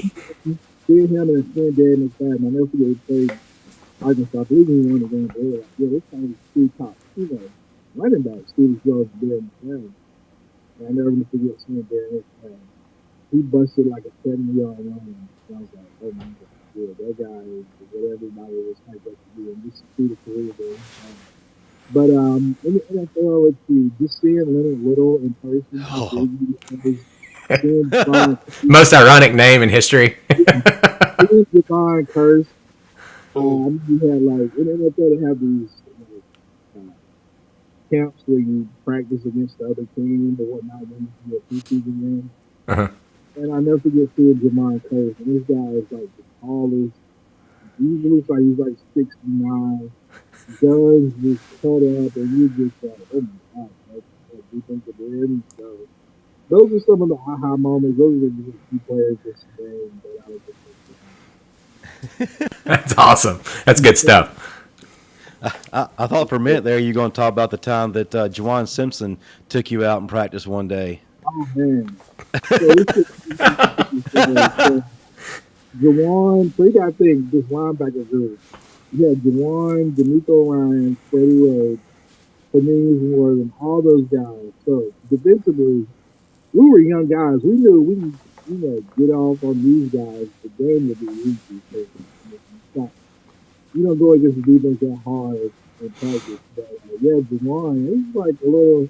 We weren't even in full pads, but that just shows you how intense they set the tone coming across the middle. I mean, you had to run slants, and Juwan got me good, so I had to get like stitches on my lips and all that good stuff. But yeah, that's what football is. I mean, you look at those memories.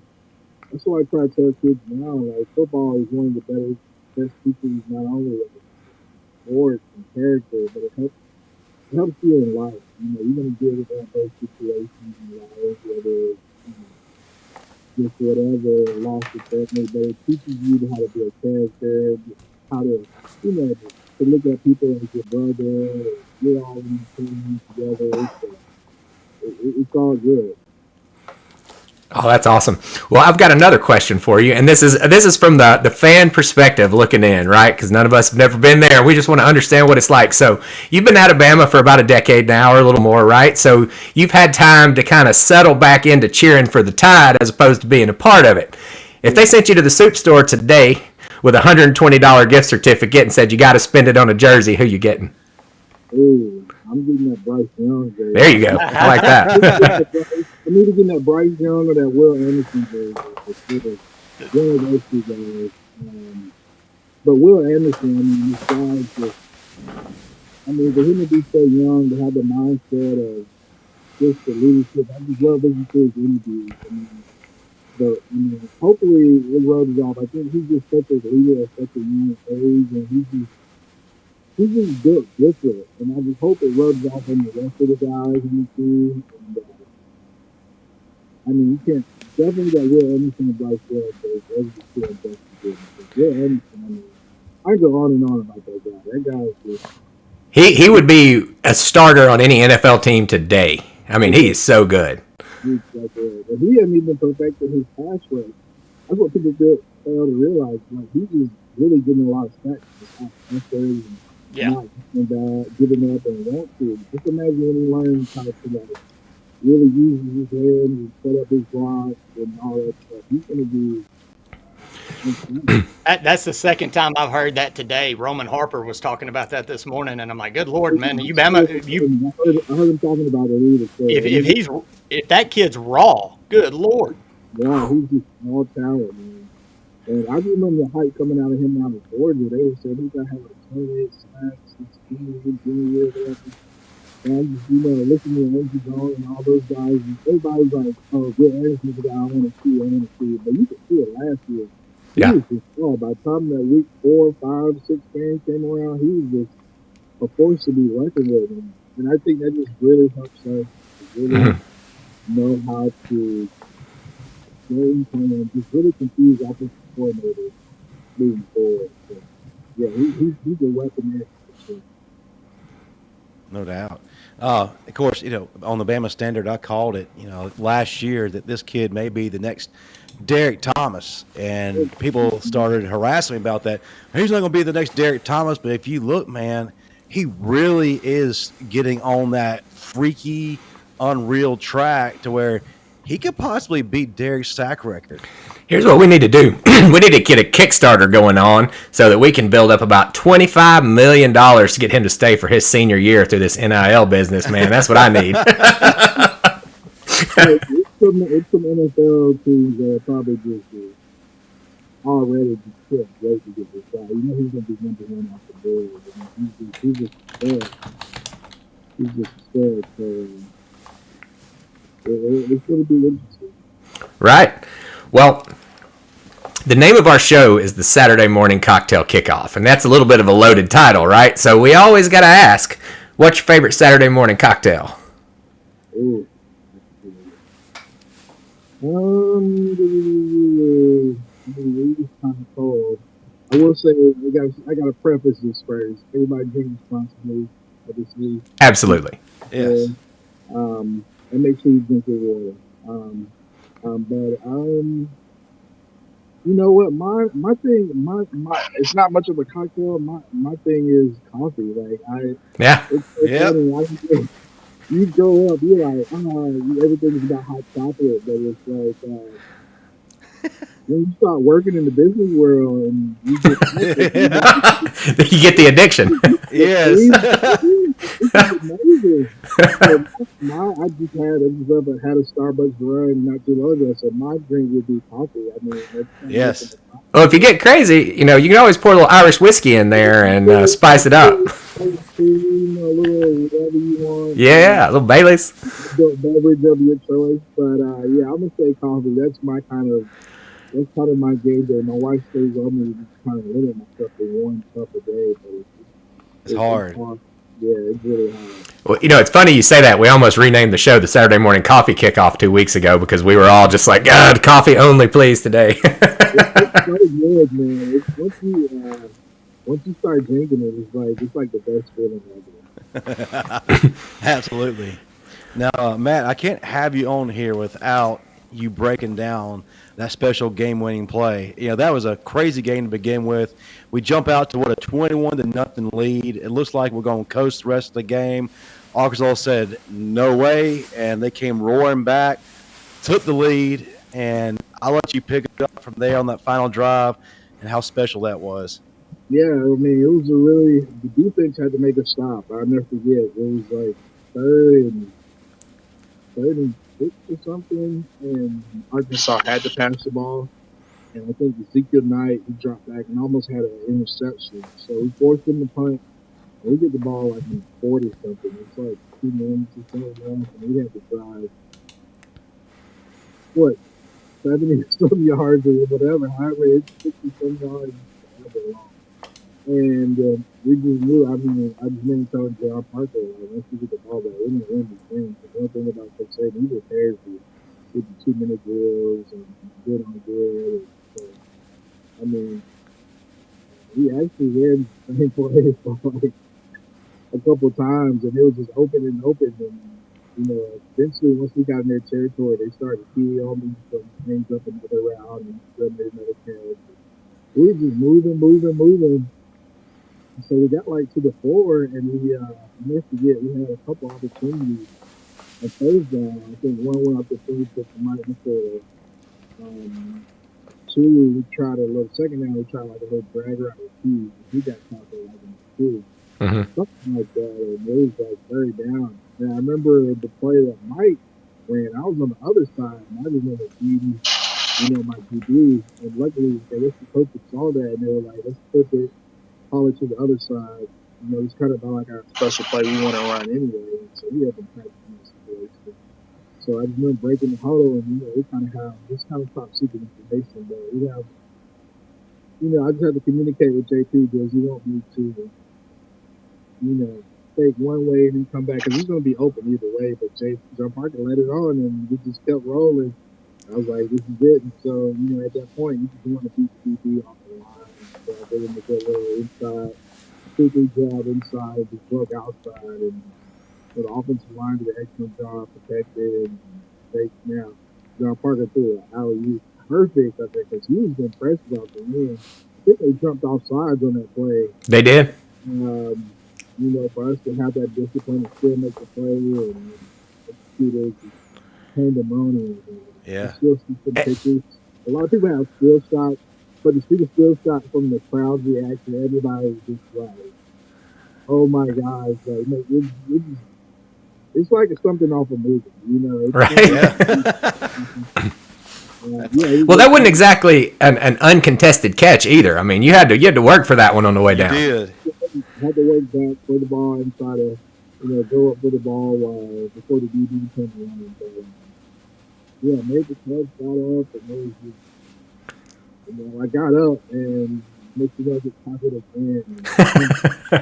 All these big 300, I'm on the bottom of the pound, losing my breath every 300 pounder Yeah, I always wondered who started the trend of just beating the ever-living hell out of you after you make a good play. Because I always hated that coming in, coach, just start knocking the shit out of my head. I'm like, hey, man, calm down. Pretty like this, I still got to get to the sideline because I knew I was from underneath that mound. And I was able to catch my breath because when you got guys jumping on it, you got guys jumping on the pile. So if you've ever been in one of those piles, the next time you see one of those happen and you're a part of it, you're that dude that's jumping on at the end. Like you're just waiting back there. It's scary under there. It's fun times, and then it just goes to show you, how Coach Saban prepares how we execute it. We believe we can win any type of game. So, we might hit some lows throughout the year that year, but I think we were able to finish strong versus Colorado and to that championship run. The year after that, 08, the really with McElroy going back to DC. A lot of people look back to that Arkansas game as kind of a pivotal moment. To that specific play, even. Even to that specific play, if you buy it, we can make things happen. Yeah. Wow, that's awesome. That's awesome. I know I was an extremely excited fan on that day, buddy. whew, I was probably toe up by the time we got to the end of that game. I would say Because, after we come out to the big lead, it's party time, and then all of a sudden the lead starts slipping away and the whiskey starts going in. You're like, oh, no. Those are the voice type games, but that's what makes football, man. It's like no other theater. Like you don't find anything. That's why you play the game. So, a lot of people like to see blowouts all the time or whatever, but it's great to blow people out. But as a fan, man, there's nothing better than that last-second victory. I don't care what. I mean, that is the best feeling. The games you remember the most fondly were probably the most miserable to sit through and watch because you were losing the whole time and you get that final play or whatever. Yeah. Brutal. But, as long as Alabama comes out on top, that's all right. That's right. And speaking of coming out on top, you got a prediction for today's score? Ooh, I think it's going to be like 34. 30, let's go. I go 38. 38-20. I like that. Okay. Man, that's actually really close to Vegas's projection, too. That would be a cover. If you didn't look that up, that's pretty daggum good, by the way. 38-20. I just think Alabama needs to jump up. If we can just jump up. First one, this type of game, if you can get to 21 first, you kind of, really kind of force Arkansas to do what they don't want to do, throw the ball a lot. Right. So you kind of pin their ears back. So if we can just do that, if we can just start fast, and then we can kind of get them in some predictable changes and, tendencies on offense, I think that can really go a long way and really help out, running game. Not bad. Well, we got somebody else coming in with an 18-point victory there on the screen, too, so that sounds like it's going to be the number. 31-13. I like that. I like 31-13. Yeah, I think what we've got to do is we've got to shut down the running game while covering Burks, which is kind of hard to do both at the same time, but that's really what we got to do early. Well, LSU did it last week. They limited Burks to 16 yards. Yeah, I think we got the places. I think we're going to do a little bit more. It's probably, we haven't showed much offensively as you do on tape to really, really have opposing coordinators really confused. So I think we're kind of saving that for the season. We are going to need that at some point. If we handle business and get to Atlanta, we're going to need to pull out all the stops. It looks like right now that team. Yeah. Have you watched Georgia much this year? What's your opinion on that team? Do you see any weaknesses? No, I don't want to put my foot in my mouth. Me either. I've already done that every week, so. Georgia's, they're a good team. They're very disciplined. You can't. Their defense is legit and such amazing things. But I will say it's different over there because they haven't had to go through the offensive gauntlet like we have over here in the West. We've had to go through Jimbo and Kiffin, different types of offenses that really stretch your defense. I feel like it's a little bit more vanilla over there, if that makes sense. The offenses over here are built to beat Saban. They're trying to learn how to beat that Saban thing, and Kirby is a clone on defense of what Saban ran during his years here. So, yeah, I agree with you that those offenses are a little bit more of a challenge. Yeah, and people are raving about, their players, their defense, but I'm like, just the Alabama is right there. We got to play a lot more harder offensive coordinators, offensive teams, Heck, y'all shut down the two best ones. Yeah, so I feel like I'm not gonna say they're gonna have holes, but I think the pressure would be more on Georgia than Sure. Because what do they do? It's gonna drive Kirby nuts trying to figure out what he has to do. He's gonna have to try to take a page out of the SEC West offensive playbook to try to scheme all this stuff. But if you do that, you throw the risk of not sticking to it. It's just a lot. So I think all the pressure is on him. Alabama I'm not even going to jump ahead to that. I'm just going to focus on Arkansas and us trying to beat the Hogs and, getting ready to get a victory, hopefully in the Iron Bowl. And then once we get to Georgia, then we can have this conversation again for sure. I like the sound of that. I hope we get to Georgia, number one. Yeah, that's my biggest thing right now is that you got a lot of people who act like it's a foregone conclusion that we're going to be in the SEC championship and playing Georgia.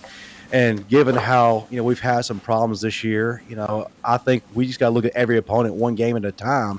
And it's really irresponsible to look ahead because this part of our schedule, man, this isn't a gimme like Georgia's part of the schedule where they're playing West Texas Library College and then they're going to Georgia Tech. So we've been in dogfights, man. I'm sorry, like we've been in some just dogfights, like whether it's just a quarter here, a game here, like the LSU game was a dogfight. This will probably be another dogfight. I think we'll be a little bit more prepared. I think Arkansas will be a little bit more prepared as opposed to how they went into Athens. So, I mean, we've been in some dogfights, but I don't see, Georgia's been in dogfights like that. It's when you've been in dogfights and you had to grind and go get it. I feel like that's what makes your team special. Hopefully, we take care of business today, and next week we'll be able to, hopefully peak at the right time and make a run in this postseason. So, objective question: do you think that a lot of our dogfights have been self-inflicted? Yeah, I mean, a lot of times it's been mental errors. It's been, not executing all the way, but a lot of times it's just football, man. That's just football. It's just you're playing against other scholarship guys as well, and so plus this is a different team, and people got to understand like the Alabama standard is still there, but it's a different team. You got younger guys; they're still learning and understanding everything. So the only way you can get the experience and the knowledge and all that stuff that you need is going through the fire. And so we've been in some fiery dogfights, and hopefully it all pays off today, and we can just, get a good victory today and focus on next week and going against a good challenge and always in Auburn on the Plains and just building off that momentum and stringing along some victories here. No, absolutely. Matt, that's not the Plains anymore. We refer to it affectionately as the Native American burial grounds, where they have all those spirits buried that come out. They're so lucky there, man. It's crazy, but yeah, that's a challenge in itself. So yeah, people don't understand. Like it's something Georgia doesn't have. Like the way a team plays Alabama is not going to be the same the way they play Georgia. No. I'm just saying, people just bring their A game when it comes to Alabama. So, I mean, we have to understand that and embrace it and know that we're getting everybody's best shot and use that as confidence to execute and do better on the field for sure.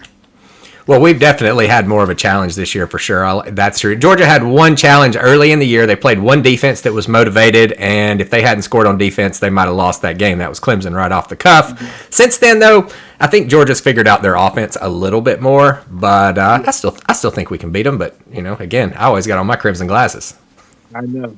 I mean, I just think Alabama just needs to win, take care of Arkansas, take care of Auburn, and I think if we do that, then we can start really dissecting Georgia. Absolutely, and really, really focusing on them. But right now, we just need to be focused on Arkansas. What do we need to do to win and improve and get better week in and week out? So when we do play Georgia, we'll be probably one of our better versions of ourselves.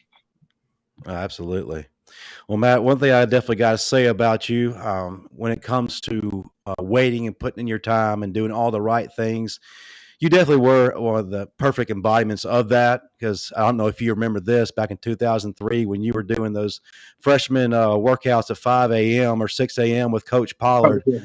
I was in there. I was one of the student assistants, so I remember watching you and to see your growth in your Alabama career was absolutely amazing. And then the ultimate cherry on the top was when it came full circle your senior year. So it meant a lot to me to see what you did. And it's a great message and a testimony for these kids that are coming up who are having to fighting the battle to get on the field. So I definitely appreciate, your message and your testimony. That's definitely going to make a difference to other players coming up.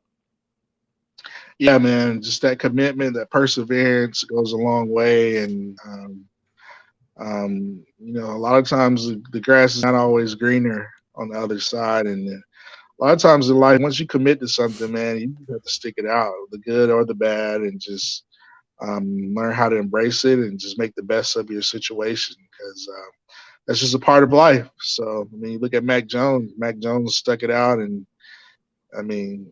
he's one of the top quarterbacks in the NFL. So, Absolutely. it just goes, sometimes you just have to stick things out and just, be a man of your word and be committed to the task at hand, regardless if you're not seeing instant satisfaction, instant, recognition or whatnot. So. Yeah, Devontae Smith had 100 yards in his freshman year and won the Natty. Yep. He didn't even really start playing until later in the year. The receivers this year seem like they're getting a little antsy about getting on the field. I think when they're ready, they'll be out there, and if they get the opportunity, I'm pretty confident they'll be able to do it. I just hope to keep the right attitude. Yeah, and that's just part of the program, the coaches and the staff that Coach Saban has. I'm quite sure they're keeping those guys involved and locked in. It's challenging and this type of generation of players, but everybody wants everything now, and then if they're not starting to see the results right now, it can be a little frustrating. And but they just got to continue to stay true to it, and there's just so many more examples out there of people just sticking things out, and how it just benefits them in the long run. No, without a doubt. Well, Matt, thank you so much for coming on today. We really enjoyed having you on, especially for this game, and also, talk about the memories you had. That was such a special time. Before I let you go, man, is there anything we can plug for you? How can fans find you on social media? All that good stuff. They just hit me up on Twitter, mcaddell6. I don't do much on social media anymore, but you're growing. I'm always on Twitter. I love Twitter. Facebook is cool, but Facebook can get kind of tiring. So Twitter is kind of my way to get my social media. So I'm always there looking up NFL stuff or whatever. So mcaddell6 if you want to reach out to me for sure. Well, that's fantastic, Matt. It's been a pleasure to meet you. You're one of my favorite players on our team during those years, and it's just been very awesome for you to come on here. Thank you for coming and giving our little show some legitimacy. And, man, roll Tide. Roll Tide, man. RTR, let's help the team win today versus Arkansas. We're going to need it. Yes, that's right. Roll Tide. Roll Tide. Well, we'll see you later, Matt. If you're ever in the Charlotte or the Tampa area, please reach out to us. We followed you on Twitter there. Send Week 0 a little message, and we'll take you out to hell of a dinner. Awesome. Thank you, man. And y'all have enjoyed the holiday season with your family. You too, well, bud. Bye-bye, Matt. Thank you, man. No problem. Not bad stuff, guys. Little sound quality issues there sometimes through it, but they seem to improve toward the end. Everything was crystal clear towards the end. I was like, man. Oh, yeah. Clear, really good. So as we found out, anytime the climate control pops on in my office here, it really screws everything up. So I started muting myself in between everything I said, and everybody else got clearer. So we'll have to talk to Restream about getting that straightened out. But thanks for hanging in there for that guest. That was awesome. What are you guys' thoughts on what Matt had to say? Oh, he's absolutely right. We have to get back to playing Bama football, and these 2 weeks don't get any bigger. No, so we have to have the right mindset, and those guys have got to be ready to go. Also, man, it's senior day. Don't get any bigger for those seniors. I'm gonna cut you off right now, as is tradition, and I know our guy Petty right there starting to feel a little bit not so good. So before he goes, we gotta just do a quick Ole Miss talk, and then we'll let you go, buddy. Got Ole Miss. They got Vandy coming to town. I guess this is senior day over there. You're a 35.5-point favorite, Petty. Are there any keys to the game? Is it possible to cover that against this putrid Vanderbilt team? It's possible to cover if Ole Miss was trying to cover. If Ole Miss wasn't playing State next week, if this game was the second game of the season, I'd be saying back the Brinks trucks up. Ole Miss is going to play Corral through the midway through the fourth quarter because they're going to want to get him the stats. It's right before Mississippi State that I see us.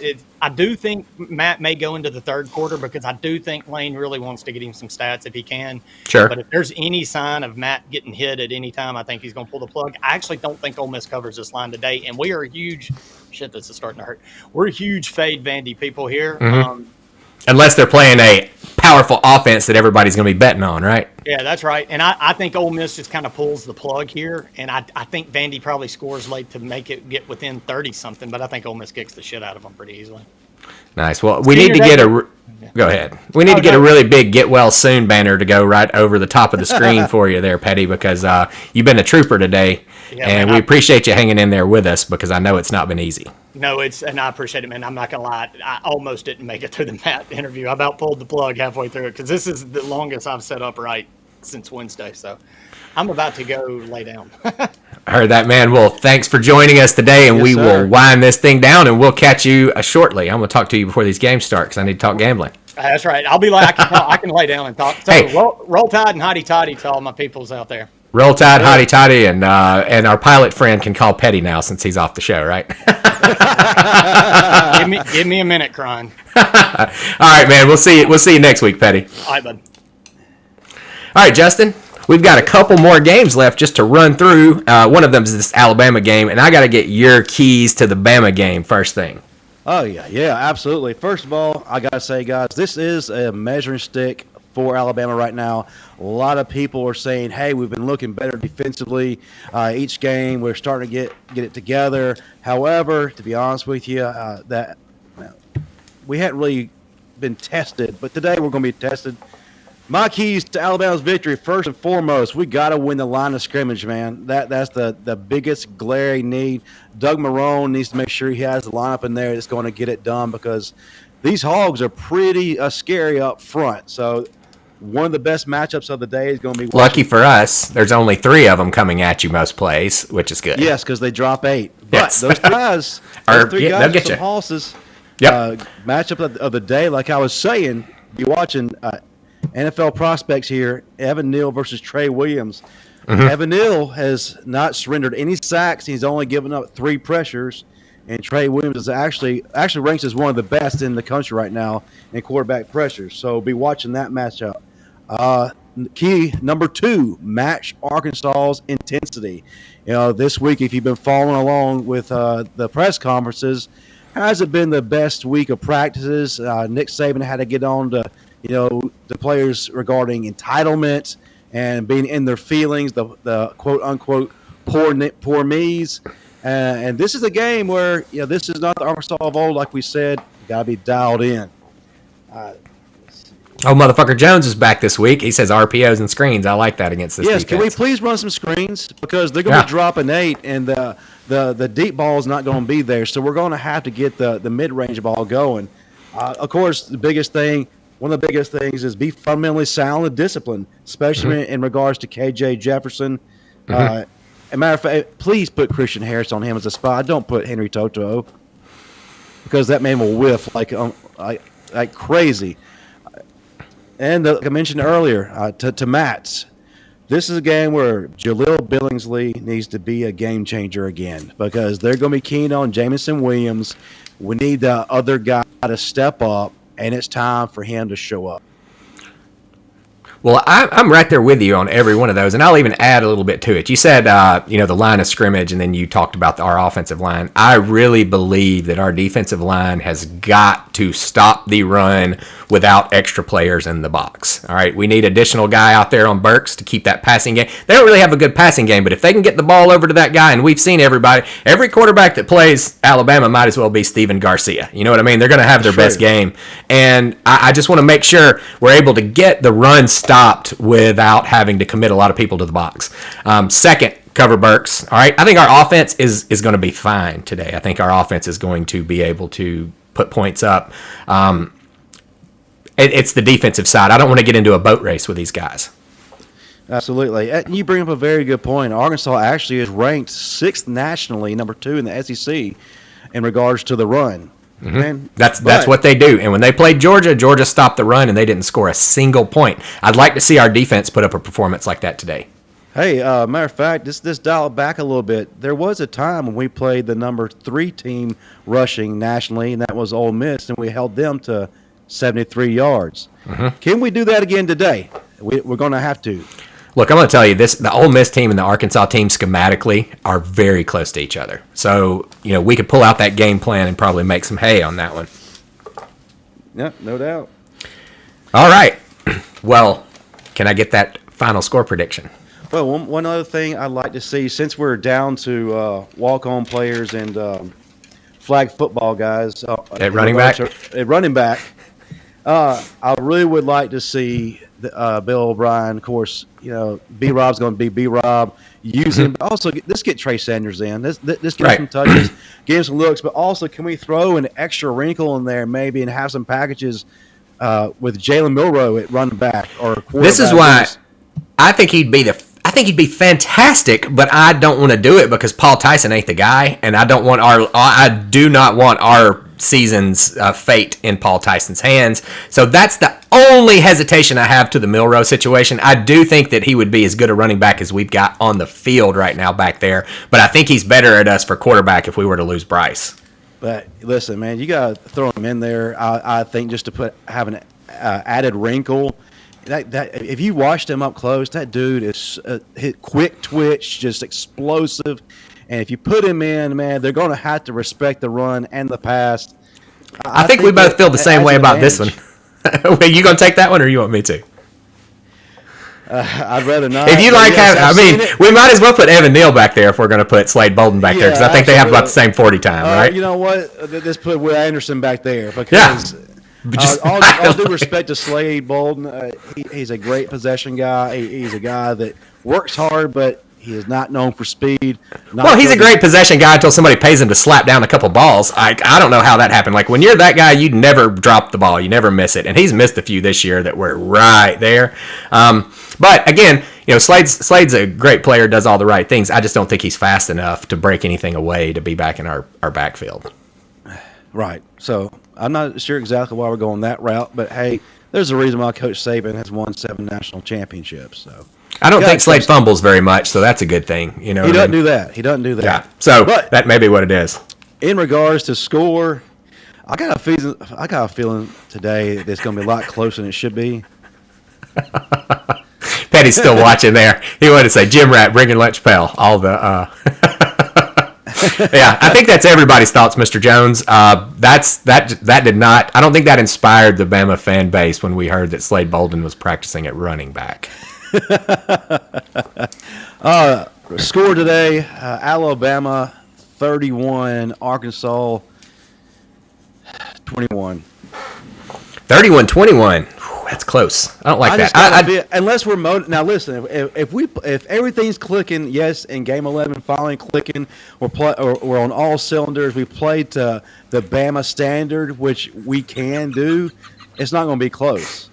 Oh yeah, no, it shouldn't be. And look, just as a handicapping it, trying to take off my crimson glasses and everything, looking at what's happened when they've hit similar styles of defense and everything like that, I don't think Arkansas gets over 10 points in this game, and I don't think Bama has a lot of trouble scoring. Having said that, the 21.5 line is probably about 0.5 too much, but I'm going to take Bama anyway because I don't pick against Bama. That's dumb. Can I get your thoughts on something, though? Sure. Arkansas, of course, traditionally drops 8, so they don't really specialize in getting pressure on quarterbacks. Mm-hmm. Do you think Arkansas changes up their defensive scheme at all today because our offensive line has been susceptible. It wouldn't be the first time. Here's the thing. It wouldn't be the first time that they've done that. I've seen them in a couple of games really blitz a lot. Okay? I do think they're going to try that against us in this one. I really do. I think they're going to try. I think pressure is probably the only hope that they have to try to slow down our passing game. In a running game situation, we're short on running backs. There's a good chance that, we're not super successful on the ground just because of that. You know what I mean? So they may be able to just focus on that dropping 8 situation.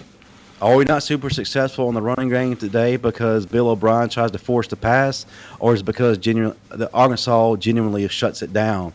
I think. Here's the thing: if I'm one of those guys that if you run the ball twice and you don't get any yards, you need to start throwing it a little bit more. You know what I mean? And we've had that situation a lot this year where we've got inside the 5-yard line and ran it, nothing, ran it, nothing, ran it, nothing. And then we were like, okay, we'll try passing 3 times. Well, there's probably a combination in there that would work. Well, that's what I said earlier. Get the screen game going. Loosen them up a little bit. Yes, love to see it on this 3-2-6. I mean, we have harped on the 3-2-6 all year as it being not really the right defense for the SEC. I'm hoping that that's how it pans out. Yeah, they won't drop all day. It'll look a lot like the 3-3. Yeah, I see what you're saying there, Petty, and I agree with you. When you guys played them, they brought a lot of heat. When it was Ole Miss versus Arkansas, that was one of the games where they blitzed a lot. They blitzed a lot against Georgia, but Georgia just ran it at them and ran past their blitzes, so it didn't matter. Right. So, we'll see. I really think we're probably going to pitch pretty close to a shutout today. I see our defense getting better every single week, and it's because of Will Anderson on the side over there. He's leading the team. He's brought that dog mentality that we've been wanting all year, and everybody's starting to pick it up, and I'm just hoping that it continues. Hey, not only Will Anderson, but look at Dallas Turner. 15. Oh yeah, buddy. God, since we got him in there, that was the other key. Who was our? God, it's been so long. Who was our original linebacker that played opposite over there that we lost in the first game of the year? Oh, Chris Allen. Chris Allen. We have not had the kind of production we needed since that first game over there. Since Chris Allen went out, till Dallas Turner starts coming in and running over there. He is what we needed. 100% in. He has won that job in my mind. And if you look at Will Anderson's success these past 3 games, I think a lot of it is due in part to Dallas Turner coming on strong. Now offenses are having to account for him as well. So we're about to see Will Anderson go even more Terminator mode. And Dallas Turner is looking like he's going to be the guy. And Drew Sanders may not be back in the lineup. I'm telling you.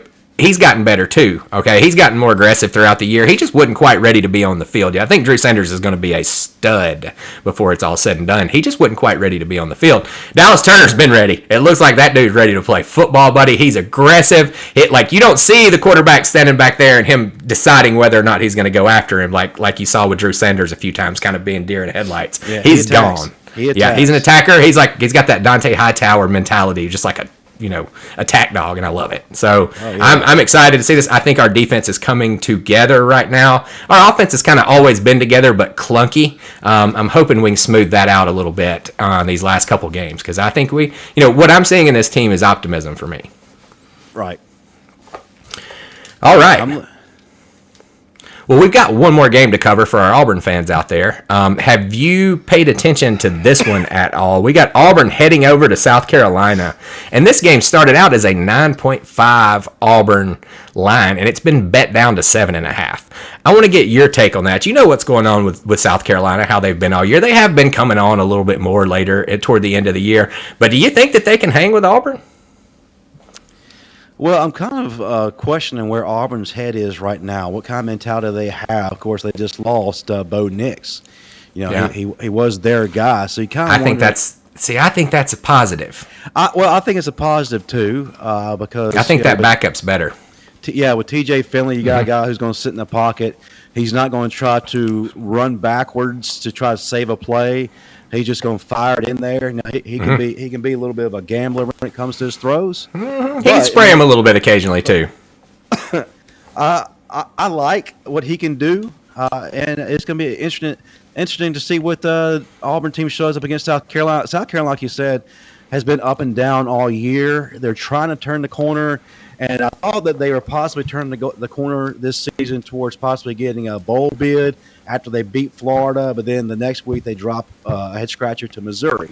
Right. So you got to kind of wonder, where's South Carolina going to be in this? Well, for all our gamblers out there, I'm going to point out a little something for you. And I hate to tell this secret because once it gets out, it's not going to work anymore. But if you look at NFL or college football, whenever there is a key player that leaves the game, the public overreacts to that majorly. I don't care if it's Aaron Rodgers. I don't care who's out of the game. Some main player's out. Public overreacts, line overreacts. I believe that Auburn wins this by 2 touchdowns or more very easily. And I think that they're all going to be real happy with Mr. Finley by the end of the day. Oh, and if Auburn fans, if you watched the LSU South Carolina game last year, Mr. Finley was the starting quarterback for that game, and he went off. So he knows what to do against the South Carolina defense. So I feel like he's going to be very comfortable today. So I've got to get your opinion on something right here, and this is a little bit off the football topic, so I apologize to everybody out there. But is there a chance that our guy Petty really just bowed out because he wanted to get his shirtless picture up on the avatar down there? I think that's fully the reason why he did it. That's what it was. He wasn't even hurting. He's just trying to get that. He's just trying to show everybody that physique, right? Oh, and the Nick Lachey hair. Right, and his where did you get enough gel to do that, buddy, right? Oh, this is what happens when you leave us, Petty. You see, you leave 2 people out here talking about you, and you can't take up for yourself. Oh, that's funny. Oh, that's funny. All right, so, well, guys, we got anything else for him today, Justin? You got any closing thoughts? Closing thoughts, I mean, just keep it simple. Alabama, be Alabama today. Do what you got to do. Close out this season the correct way. Get that ticket punched to Atlanta. And leave no doubt. Right. No, that's right. Leave no doubt. It's time to be the Bama team that we need you to be. It's becoming the end of the year. It's time. Right? Yeah. Let's go ahead and put everything else behind us. Yes, it's been a frustrating year. We're seeing things we're not accustomed to as Bama fans. But today, let's put all that behind. The season starts today, and let's finish it out right. Ole Miss, just handle business out there today. Just win the game. You got a big game next week. You've got the Egg Bowl. I'm going to be with my Ole Miss fan family to watch the Egg Bowl, and then I'm going to be with my Alabama fan family to watch the Iron Bowl next weekend. So I'm incredibly excited. I don't know how we're going to pull off the Saturday morning cocktail kickoff unless Justin does it on his own and brings us in, because I think a lot of us are out. But we will do our best to get that out for you guys, and we may even come in with a little bit of a preview for this Iron Bowl and this Egg Bowl next week. So stay tuned. Make sure you are subscribed. Also, hit like on this video if you don't mind. It helps us out a lot. It helps other people find us, and you'll have more people talking and a much better show next week, the more people that are watching. So like, subscribe, tell your friends. Also, guys, tune in to the Bama Standard next Tuesday night on my channel, 6 p.m. Central, 7 p.m. Eastern. A big Iron Bowl preview show. We're going to have a blowout for you. Trent Richardson is confirmed to be on, and he will be bringing some friends, so you definitely want to tune in. Last year's show was great. We have players from both sides, and we may have that again, but you won't know until you tune in.